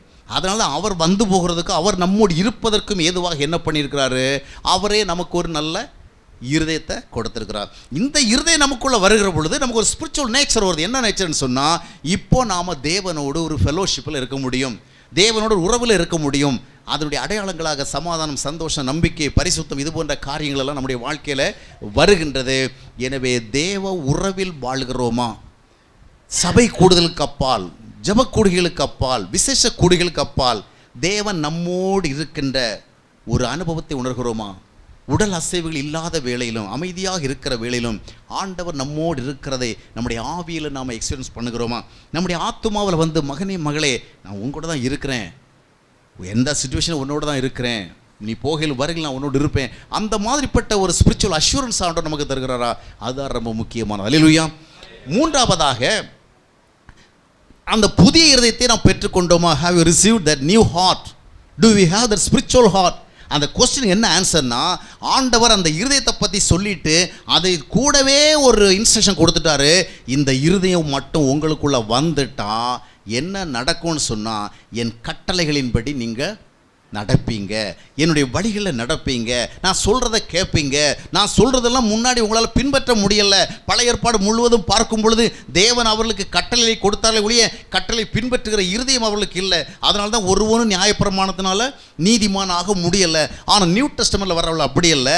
ஆண்டவர் என்ன நியாயத்தை வச்சிருக்கிறாரோ, என்ன நல்ல வழிகளை வச்சிருக்கிறாரோ, என்ன நல்ல ஒழுங்குகளை வச்சிருக்கிறாரோ அவற்றின்படி வாழ்வதற்கு இந்த இருதயம் உதவி செய்கிறார். அதனால தான் முதலாவது இந்த இருதயத்தை தருகிறார். அல்லேலூயா.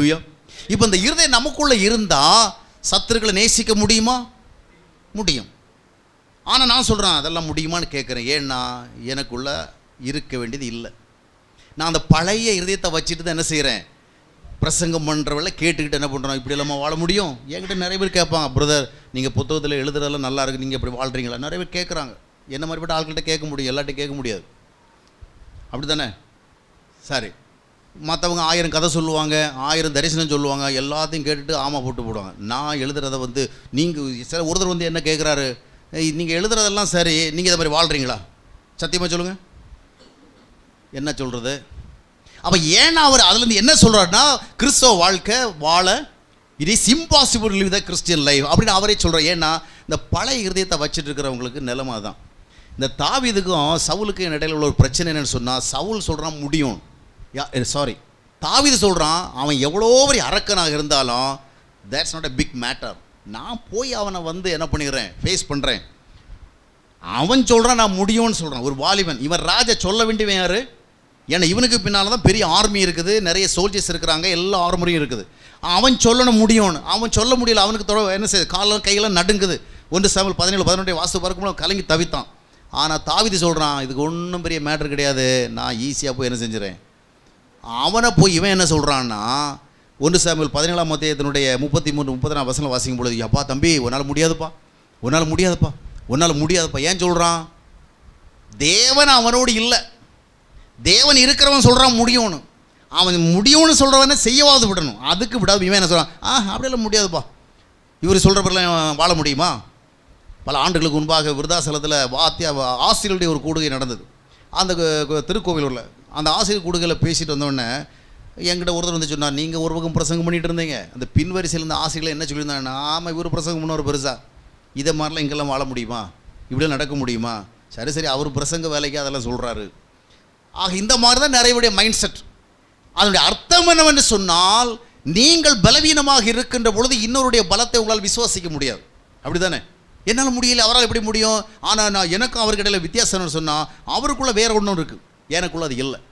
அப்போது ஹோலி ஸ்பிரிட் நமக்குள்ளே இருந்தால், புதிய இருதயம் இருந்தால், ஆண்டவர் சொன்னபடி என்ன செய்ய முடியும்? வாழ முடியும். இன்றைக்கு நாம் வந்து ஆண்டவர் சொல்லுகிற விதம் வாழ முடிகிறதா? பொய் சொல்லாமல் வாழ முடிகிறதா? பொறுமையாக இருக்க முடிகிறதா? தாழ்மையாக இருக்க முடிகிறதா? பண ஆசையை மேற்கொள்ள முடிகிறதா? பொருளாசையை மேற்கொள்ள முடிகிறதா? இந்த உலகத்தினுடைய பொல்லாத உலக கலாச்சாரம் எதிர்த்து நிற்க முடிகிறதா? ஒன்றுக்கும் முடியலைன்னு சொன்னால் நம்ம சிம்பிளாக ஒன்று அட்மிட் பண்ணுங்க, நான் நல்ல ஆராதனைக்காரன், நல்ல ஜெபக்காரன், நான் நல்ல பக்திக்காரன், ஆனால் நான் புதிய இருதயத்தை பெற்றவன் அல்ல. அதுதான் என்னால் முடியலை. வேறு எல்லாத்தையும் என்ன நல்லா செய்ய முடியுது, எந்த விதத்திலும் என்னை பார்க்கிறவளுக்கு நான் ஒரு பக்திமானாக இருப்பதை உறுதிப்படுத்த முடிகிறது. ஆனால் என்னுடைய இன்னர் லைஃப்பில், என்னுடைய பர்சனல் லைஃப்பில் இந்த காட் கிரைஸ்ட் சொல்கிற மாதிரி கேரக்டர்லி அந்த பிஹேவியர்ஸ், அந்த ஆட்டிடியூட்ஸ் என்னால் வாழ முடியல. காரணம் என்னென்னு சொன்னால், இது வாழ முடியாதுங்க. First of all we must admit the fact. இதை ஒத்துக்கணும். ஆண்டவரால் வருகின்ற இருதயம் இருந்தால் வாழ்வை. என்னால் இப்படி வாழ முடியலையா? முடியாதுன்னு சொல்கிறது இல்லைங்க. அந்த இருதயம் இன்னும் உள்ள வரல. வேறு நிறைய காரியங்கள் வந்திருக்குது, ஸ்பிரிச்சுவல் திங்ஸ் எல்லாம் வந்திருக்கு, வர வேண்டியதுன்னு என்ன செய்யலை, வரல. அதான் காரணம். சரி, இப்போ 4வது பாயிண்ட்டுக்கு போவோம். இன்னொரு வசனத்தை நீங்கள் வாசிங்கள். 2 கொரிந்தியர் 5:17 வாசிங்க, நம்ம சீக்கிரமா முடிச்சிடலாம். இப்படி இருக்க ஒருவன் கிறிஸ்துவுக்குள் இருந்தால் புது சிருஷ்டியாய் இருக்கிறான். அவன் புதிய சிருஷ்டியா இருக்கிறான். சரி, இது வரைக்கும் ஓகே, நிறுத்துவோம். இப்போ நாம் எல்லாரும் இந்த ஒரு இது போன்ற ஒரு கூடுகையில் ஒரு சுவிசேஷகரோ பாஸ்டரோ இந்த காலை வேளையிலே புதிய சிருஷ்டிகளாக இருக்கிறவர்களெல்லாம் கைகளை உயர்த்தி ஒரு அல்லேலூயா, நீங்கள் சொல்லாதீங்க, நான் உதாரணம் சொல்லிட்டு இருக்கிறேன். இந்த காலை வேளையிலே கர்த்தரால் புதிய இருதயத்தை பெற்றுள்ள கைகளை உயர்த்தி ஒரு அல்லேலூயா சொல்லுங்கள். அப்படி சொன்னாங்க. இருக்கிறவங்க எல்லாம் என்ன பண்ணுவாங்க, அல்லேலூயா சொல்லுவாங்களா சொல்ல மாட்டாங்களா? இருக்குதோ இல்லையா, விசுவாசத்தில் போடுவோம் அல்லேலூயா, அப்படி தானே? நாம் இப்போ பார்த்தீங்கன்னா நிறைய பேர் அல்லே சொல்கிறவங்கள விட என்னத்துக்கு சொல்ல போனே தெரியாது. நம்ம பழகி போயிட்டோம் அப்படி தானே? சில நேரத்தில் பார்த்தீங்கன்னு சொன்னால் அந்த சில பிரசங்கம் பண்ணுறவங்கள நல்லா கவனித்து பார்த்தீங்கன்னு சொன்னால் அவனுடைய வீடு நாசமாக போக கடவுது என்று ஆண்டவர் சொல்லுவார். அல்லேலூயா, ஆமென். ஆமென் என்னது? கர்த்தருடைய வாசஸ்தலத்தை அழிப்பேன்னு சொல்கிறார். உடனே அங்கே கான்கிரேஷனில் சொல்கிறேன் ஆமென், அப்படியே நடக்கட்டும் அப்படின்ட்டு. நம்ம புரிஞ்சிக்காமலே இப்போ என்னென்ன நமக்கு எல்லாமே சத்தியத்தை விட இமோஷன் தான் முன்னால் வந்து நிற்குது. இந்த எலெக்ஷனில் கட்சி கூட்டத்திலாம் பார்த்தீங்கன்னா தலைவர் என்ன சொல்கிறாருன்னே கேட்காம கோஷம் போட, அவர் பேசவும் விட மாட்டான். அவர் வாயை திறந்து இதை போய் சொல்ல போகிறவங்க என்ன பண்ணா, இவனுக்கு கோஷம் போடுறதான் இவனுக்கு சந்தோஷம். இன்றைக்கி நிறைய விசுவாசிகள்லாம் கோஷம் போடுகிற விசுவாசிகள். என்னங்க கேட்குறோம், என்ன சொல்லப்படி கவனிக்கிறதெல்லாம் கிடையாது. இப்போது இது வரைக்கும் புதிய சிருஷ்டியா கைகளை ஊற்றி அல்லேலூயா சொன்னா அல்லேலூயா சொல்லிட்டோம். அடுத்தது இன்னும் கண்டினியூ பண்ணுங்க அந்த வசனத்தை. பழையவைகள் ஒழிந்து போயின, எல்லாம் புதிதாயின. இப்போ அடுத்த பாட்டு. காலை வேளையிலே கர்த்தர் உங்களுக்கு எல்லாருக்கும் ஒரு புதிய இருதயத்தை கொடுத்ததற்காக கர்த்தரை நான் மகிமைப்படுத்துகிறேன். இப்போ அந்த வசனத்தின்படி பழையவளெல்லாம் யாருக்கெல்லாம் ஒழிஞ்சு போச்சுது, உடனே இவங்க என்ன பண்ணுவாங்க, பக்கத்தில் பார்ப்பாங்க. அவங்க என்ன மாதிரி ரெஸ்பாண்ட் பண்ணுறான், இவர் என்ன சார் பக்கத்தில் பார்ப்பார், அவர் என்ன மாதிரி ரெஸ்பாண்ட். ஏன்னா இவருக்கு அந்த பிரச்சனை, இவரை பொறுத்தவரையும் பழையது ஒன்றும் ஒழியலை. ஆனால் வசனம் என்ன சொல்லுவோம், பழையவைகள் all old things went away, now in him everything is new. இந்த புதிய இருதயம் பாருங்க, இந்த ஹோலி ஸ்பிரிட்டால் ஆளுகை செய்யப்படுகிறதான நியூ ஸ்பிரிச்சுவல் ஹார்ட்டுக்கு என்ன ஒரு நேச்சர் தெரியுமா, இது பழையதெல்லாம் அக்செப்ட் பண்ணாது, வச்சுக்காது, அது புஷ் பண்ணிட்டே இருக்கும். வேண்டாம் வேண்டாம், இனியெல்லாம் பக்கத்தில் வராது. அதை மாதிரி இந்த புதிய விஷயங்கள் அதை இழுத்துக்கிட்டே இருக்கும். நீ வா, அன்பு வா, தாழ்மை வா, உண்மை வா, நியாயம் வா, நீதி வா, வெறுப்பு விரோதம் கசப்பு கோபம் போ போ, இது தள்ளிக்கிட்டே இருக்கும். இதாங்க நியூ ஹார்ட். அல்லேலூயா. பழையவைகள் ஒழிந்து போயின. நான் ரட்சிக்கப்பட்டிருக்கிறேன், நான் அபிஷேகம் பெற்றிருக்கிறேன், நான் அக்கினி பெற்றிருக்கிறேன், நான் அந்நிய பாஷை பேசுகிறேன், எவ்ரிதிங் இஸ் குட், எல்லாம் நீங்கள் வச்சுக்கோ, நல்லது. பழையவைகள் ஒழிஞ்சுதா, அந்த கோபம், அந்த எரிச்சல், அந்த வெறுப்பு, அந்த கசப்பு, அந்த பொறாமை, அந்த காய்மகாரம் 10 வருஷத்துக்கு முன்னாடி அவ சொன்னதை மனசில் வச்சுருந்தோமே, அது போயிடுச்சா? அந்த ஆணவம், நான் யாருங்கிறத காண்பிக்கிறேன் பாரு, சர்ச்சுக்கு போயிட்டு வரேன், என்னை சாதாரணமாக நினச்சிக்கிட்டு இருக்க, பழையது ஒன்றும் போகலைங்க. அப்போ என்ன பிரயோஜனம்? புதிய சிருஷ்டின்னு சொல்கிறோம், பழையது போகணுமே. வெறுப்பு போய்விட்டதா? ஏன்னா அந்த ஸ்பிரிச்சுவல் ஹார்ட் இருந்தால் வெறுப்பு கசப்பு கோபம் எரிச்சல் இதெல்லாம் வச்சுட்டு உருப்படியாக உட்கார முடியாது. அது நம்மளுக்கு டிஸ்டர்ப் பண்ணிட்டே இருக்கும், நைட்டில் தூங்க விடாது. நீ என்ன தூங்க போகிற, யாரை குறித்தோ வெறுத்து கொண்டு இருக்கிற பார்த்தியா? சரி, ஒரு ஏதோ நடந்து போச்சு, மனுஷன்னா ஒரு வெறுப்பு வரதான் செய்யும். ஆனால் உங்ககிட்ட இருக்கிறது புதிய ஹார்ட். இந்த மாதிரிப்பட்டதெல்லாம் நீ வச்சுக்க இருக்க அனுமதிக்கலாமா? ஏதோ பூச்சி அது இதுன்னு வரத்தான் செய்யும். வந்தால் நம்ம என்ன பண்ணக்கூடாது, எவ்வளோ நல்ல வீடாக இருந்தாலும் பூச்சியெல்லாம் வரதான் செய்யும், கொசு வரும் இல்லையா? அதுக்காக வராதுன்னு சொல்ல முடியாது. வந்தால் என்ன பண்ணுவோம், நல்ல வீட்டில் இருந்துக்கிட்டு வந்துட்டு போகட்டும், நம்ம என்ன பண்ண முடியும்? அப்படி இல்லை. குடிசை வீட்டில் இருந்தோம், இதெல்லாம் எவ்வளவு தடுத்தாலும் வந்துக்கிட்டு தான் இருக்குன்னு சொல்லுவோம். இப்போ நல்ல வீட்டில் வந்துட்டோம், நம்ம என்ன பண்ணுறோம், வெளியே தள்ளிக்கிட்டே இருக்கும். அதே மாதிரி இந்த புதிய இருதயம் வந்து விட்டால் பழையவைகள் தங்க முடியாதுங்க, அது தள்ளிக்கிட்டே இருக்கும். உங்கள் இருதயம் தள்ளிவிட்டதா அந்த பழையவைகளை, அந்த பழைய பண ஆசை, அந்த பழைய பொருளாசை, பழைய பொய் சொல்லும் பழக்கம், பழைய தவறான மனநிலை, பழைய விதமான எரிச்சலை சார்ந்து வாழ்கிற வாழ்க்கை, பழைய விதமான வெறுப்பு விரோதம் கோபம் இவையெல்லாம் போயிருக்கிறதா? போகவில்லைன்னு சொன்னால் நமக்குள்ளே இருக்கிறது ஸ்பிரிச்சுவல் ஹார்ட்டா இல்லை கொண்டு பிறந்த அந்த பழைய ஹார்ட்டு தானா? நாம் அதுக்கு எல்லாம் சில பெயிண்ட் அடித்து வச்சுருக்கிறோமா? இல்லை உண்மையிலேயே இது ஆண்டவரால் கொடுக்கப்பட்டதா? ஒன்றும் பிரச்சனை இல்லைங்க. நாம் இல்லாததை இருக்கிறதாக நினச்சிட்டு இருக்கிறதா நமக்கு நஷ்டம். இல்லாததை இருக்கிறதா நினச்சிட்டு நஷ்டமே ஒழிய, இல்லை என்று நம்ம சொல்லிட்டோம்னு சொன்னால் ஆண்டவர் டபக்குன்னு கொடுத்துருவார். அப்படி தானே? ஆண்டவரே உண்மையை சொல்கிறதா இருந்தால் இதெல்லாம் என்கிட்ட இல்லை ஆண்டவரே, அப்போ சரி வாங்கிக்கோ, நான் சொல்லித்தரேன் பாரு, விளங்கிக்கோ, இந்த புதிய இருதயத்தை வாங்கி. வேறு எல்லாத்தையோட முதல் இடத்துல என்ன பண்ணு, இதை நீ எதிர்பார், அதுக்கு நான் வழி சொல்லித்தாரேன்னு சொல்லிட்டு பரிசுத்த ஆவியானவர் மூலமாக ஆண்டவர் வழி நடத்துவார். எப்படி இந்த புதிய இருதயம் வரும், எப்படி அதை நம்ம எக்ஸ்பீரியன்ஸ் பண்ணுறது, எல்லாவற்றையும் ஆவியானவர் நமக்கு போதிப்பார் இல்லையா? ஒரு இருதயத்தை தருகிறேன்னு சொன்னவர் அது தந்திருக்கிறாரா இல்லையாங்கிறத நமக்கு கன்ஃபார்ம் பண்ணுறதுக்கு ஒரு ஞானம் தருவாரா தரமாட்டாரா? ஒரு இருதயத்தை தருவேன்னு சொன்னவர் அந்த இருதயம் சரியாக ஃபங்க்ஷன் ஆகிறது எப்படி நமக்கு சொல்லி தருவாரா தரமாட்டாரா? நிச்சயமாக தருவார். எத்தனை பிரசங்கம் பண்ணி கொடுத்தாலும் அதெல்லாம் புரிஞ்சிக்க முடியாதுங்க. இதெல்லாம் இன்வேர்ட்லி ஒரு இன்னர் எக்ஸ்பீரியன்ஸ், பர்சனல் எக்ஸ்பீரியன்ஸ், அதை நம்ம அனுபவித்தால் தான் புரிய முடியும்.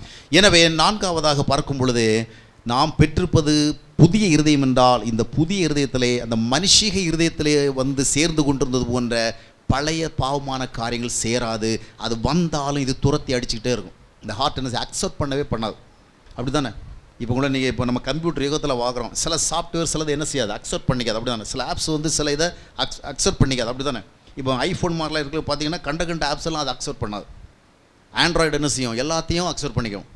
ஆனால் ஐஃபோன் என்ன பண்ணும், அவங்க ப்ராடக்டை மட்டும்தான் என்ன செய்யும், அக்செப்ட் பண்ண. எதையும் கொண்டு நம்ம உள்ளே கொண்டு வர முடியாது. ஐஃபோன் மாதிரி படி சொல்கிறேன். அது மாதிரி தான் நம்ம ஸ்பிரிச்சுவல் நியூ ஹார்ட் வர பொழுது எல்லாத்தையும் உள்ளே வைக்க முடியாது.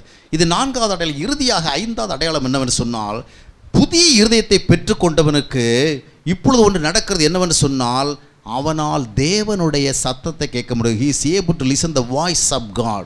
அவன் இப்பொழுது ஞாயிற்றுக்கிழமை பிரசங்கம் கேட்குற நேரத்தில் மட்டும் உணர்கிறதில்ல, ஞாயிற்றுக்கிழமை பிரசங்கிக்கிற வெளில மட்டும் ஒரு ஆலோசனை பெறுகிறதில்ல. இப்போ அவனுடைய மற்ற டேஸ்லையும் அவன் ஏதோ கேட்குறான். ஏன்னா 16:8 யோவான் என்ன சொல்லுனால், பரிசுத்தாவியானவர் உங்களுக்கு வருகிற பொழுது பாவத்தை குறித்தும் நீதியை குறித்தும் நியாய தீர்ப்பை குறித்தும் கண்டித்து உணர்த்துவார். இந்த வேலை நடக்கிறது சண்டேஸில் மட்டுமில்லை, வெட்னஸ்டேஸில் மட்டுமில்லை, ஸ்பெஷல் மீட்டிங்ஸில் மட்டுமில்லை, ஸ்பெஷல் ப்ரேயர் மீட்டிங்ஸில் மட்டுமில்லை, ஸ்பெஷல் ஸ்பீக்கர்ஸ் வர நேரத்தில் மட்டுமில்லை. இது நம்முடைய நார்மல் லைஃப்பில் நடந்துருக்கு. ஏன்னா ஹோலி ஸ்பிரிட் எப்பொழுது நம்மோடு இருக்கிறார். எனவே என்னைக்காவது சண்டேயில் வரவேல தான் என் தவறுகளை நான் உணர வேண்டும் என்ற நிலைமை இல்லை. எப்பொழுதாவது ஒரு ஸ்பெஷலாக ஒரு ஆலோசனை சொன்னால் எனக்கு கேட்க முடியும் என்பதல்ல. நார்மல் லைஃப்பில் ஆவியானவர் எனக்கு நிறைய போதிக்கிறார். அல்லேலூயா. அவர் எனக்கு நிறைய சொல்லித்தரார், என்னை நிறைய உணர்த்துகிறார், என்னை கண்டித்து உணர்த்துகிறார். ஏன்னா now I am able to listen God's voice. அவர் என்னிடத்தில், மகனே நீ இப்படி போகிறது சரியா இல்லை, இப்படி செஞ்சது சரியா இல்லை, இப்படி பேசினது சரியா இல்லை, அந்த மாதிரி சொல்லுகிற சத்தம் எனக்கு கேட்குது. என்றைக்கோ பாஸ்டர் டாம் டிம்னு பிரசங்கம் பண்ணாதான் எனக்கு உறுத்துகிறது, அப்படி இல்லை. அந்த மாதிரி ஒரு உறுத்தலும் வேணும். அது வாரத்துக்கு ஒரு முறை உறுத்தல், நமக்கு தேவையானது ஒரு தினசரி உறுத்தல் இல்லையா? அந்தந்த நேரங்களில் நம்ம தப்பாக போனால் வலதுபுறமோ இடதுபுறமோ சாய்கிற பொழுது, நீ நடக்க வேண்டிய வழி இதுவே என்று சொல்லுகிற சத்தத்தை நீங்கள் கேட்பீர்கள். அப்போது அந்த அனுபவம், அது அந்த நியூ ஹார்ட்டுடைய எக்ஸ்பீரியன்ஸ். அப்போது அந்த வார்த்தை கேட்குற ஒரு ஆசை வரும், வேத வசனத்தின் மேல் ஒரு பெரிய தாகம் வரும். 1 பேதுரு 2:3 சொல்லும் பொழுது, நீங்கள் புதிதாய் பிறந்த குழந்தைகளைப் போல திருவசனமாகி ஞானப்பாலிலே வாஞ்சார் எல்லாவற்றை விட வசனத்தை தான் விரும்புவோம். இன்னைக்கு நிறைய பேருக்கு எக்ஸ்பீரியன்ஸஸ் வேணும், எனக்கு ஃபீல் பண்ணணும், எனக்கு ஆடணும், எனக்குள்ள என்ன இறங்கணும் ஃபீல் பண்ணணும். வார்த்தை கேளியா கொஞ்சம், வசனம் இல்லாமல் இல்லை, எனக்கு அனுபவம் வேணும். வசனம் இல்லாமல் எப்படி அனுபவம் வேணும்? எனக்கு அற்புதம் நடக்கணும். வசனத்தை கேளியா, வசனத்தின் வழி தான் அற்புதம் நடக்கும். இல்லை இல்லை, அது முதல் அற்புதம். வசனத்தின் மேலே மக்களுக்கு தாகம் இல்லை. அதனுடைய அர்த்தம் என்னவென்று சொன்னால், they don't have the new heart. புதிய இருதயம் வந்துட்டு சொன்னால் ஆண்டவருடைய சத்தத்தை கேட்குற அனுபவம் வந்துவிடும். யோவான் 8:47 வாசிக்கும் பொழுது இயேசு கிறிஸ்து சொன்னார், தேவனால் பிறந்தவன் எவனும், அதாவது புதிய இருதயத்தை பெற்றவன் எவனும் தேவனுக்கு செவி கொடுக்கிறான். பாஸ்டருக்கு செவி கொடுக்கிறது வாரத்தில் ஒரு நாள் தான், தேவனுக்கு செவி கொடுக்கிறது டெய்லி. எந்த அனுபவம் வேணும்? அப்போ ஆண்டவர் பாஸ்டர்கள் மூலமாக, போதகர்கள் மூலமாக, சுவிசேஷங்கள் மூலமாகவும் நம்மை நடத்துகிறார். ஆனால் 8:14 ரோமர் என்ன சொல்லுங்கன்னு சொன்னால், மேலும் எவர்கள் தேவனுடைய ஆவியினாலே நடத்தப்படுகிறார்களோ அவர்கள் தேவனுடைய புத்திரராயிருக்கிறார்கள். எவர்கள் தேவனுடைய ஆவியில் நடத்தப்படுகிறார்களோ, தேவனுடைய பிள்ளைகள் என்ன செய்ய, தேவ ஆவியானவரால் நடத்தப்படுகிறார். அந்த ஆவியானவர் மண்டே நடத்துகிறார், டியூஷன் நடத்துகிறார், வெட்னஸ்டே நடத்துகிறார். பாஸ்டர் ஞாயிற்றுக்கிழமை தான் நடத்த முடியும் இல்லையா? நானாக தான் சரி, இப்போ நான் வந்து 2 பிரசங்கம் பண்ணிட்டு போயிடுவேன், உங்களுக்கு எல்லாம் வந்துடுமா? இல்லை, ஏதோ ஒரு 2 பிரசங்கம் கேட்ட ஃபீலிங் தான் வரும். ஆனால் ஆவியானவருடைய ஐக்கியத்தோடு நீங்கள் வாழ்கிற பொழுது daily you can have the message. அல்லேலூயா. ஒரு திருச்சபையில் வருகிற பொழுது மட்டுமல்ல மெசேஜ், ஒரு திருச்சபையில் வருகிற பொழுது மட்டுமல்ல தூண்டுதல், அனுதின வாழ்க்கையில் நடக்கிறது. இதெல்லாம் நம்ம என்ன செய்யணும்? எக்ஸ்பீரியன்ஸ் பண்ணோம். வார்த்தையை கேட்குறோம், வார்த்தை மேலே தாகம் வருது. ஒவ்வொரு வாரமும் போய் ஒரு பிரசங்கிட்டு வார்த்தைகளை அண்டர்லைன் பண்ணி குறிப்பிடுகிறதில்ல. அனுதின வாழ்க்கையில் இன்றைக்கு என்னோட ஆண்டவர் என்ன பேசினார், ஏதாவது ஒரு விதத்தில் ஆண்டவர்களோடு பேசுவார், ஏதாவது ஒரு வார்த்தை உங்களுடைய இருதயத்தில் வைப்பார். அந்த வார்த்தை இந்த நாள் முழுவதும் உங்களை வழி நடத்தி செல்லும். 5 அடையாளங்களை பார்த்தோம். 1, புதிய இருதயம் வந்தால் தேவனை தேடுகிற ஆர்வம் வந்துவிடும். புதிய இருதயம் வந்தால் தேவ ஐக்கியத்திலே வாழுகின்ற அனுபவம் வந்துவிடும். புதிய இருதயம் வந்தால் ஆண்டவர் சொன்னபடி வாழ்வதற்கு தேவையான அந்த ஆற்றலும் வந்துவிடும். புதிய இருதயம் வந்தால் பழையவைகளெல்லாம் சேர்ந்து கொண்டிராது, புதியவைகள் சேராமலும் இருக்காது, பரிசுத்தமான அனுபவங்கள் சேராமல் இருக்காது. புதிய இருதயம் வந்தால் தேவ சத்தத்தை கேட்கிறவனாக நான் மாறிவிடுவேன், தேவ வார்த்தையை நான் பெறுகிறவனாக மாறிவிடுவேன். எனக்கு எத்தனை போதகர்கள் இருந்தாலும் அவர்களுக்காக ஆண்டவருக்கு நான் நன்றி செலுத்துவேன். ஆனாலும் என்னை அனுதினம் நடத்துகிற ஒரு போதகர் எனக்கு வேண்டும், அவர்தான் ஹோலி ஸ்பிரிட். அல்லேலூயா. அந்த அனுபவத்தை புதிய இருதயம் ஆண்டவர் கொடுக்கிறார். கண்களை மூடி ஒரு நிமிடம். அன்பானவர்களே, ஜீவ நீரோடை யூடியூப் சேனலை சப்ஸ்கிரைப் செய்திடுங்கள். சப்ஸ்கிரைப் பட்டனை கிளிக் செய்து பெல் சின்னத்தையும் கிளிக் செய்து தினமும் புத்தம் புதிய தேவ செய்திகளை உடனுக்குடன் பெற்றிடுங்கள்.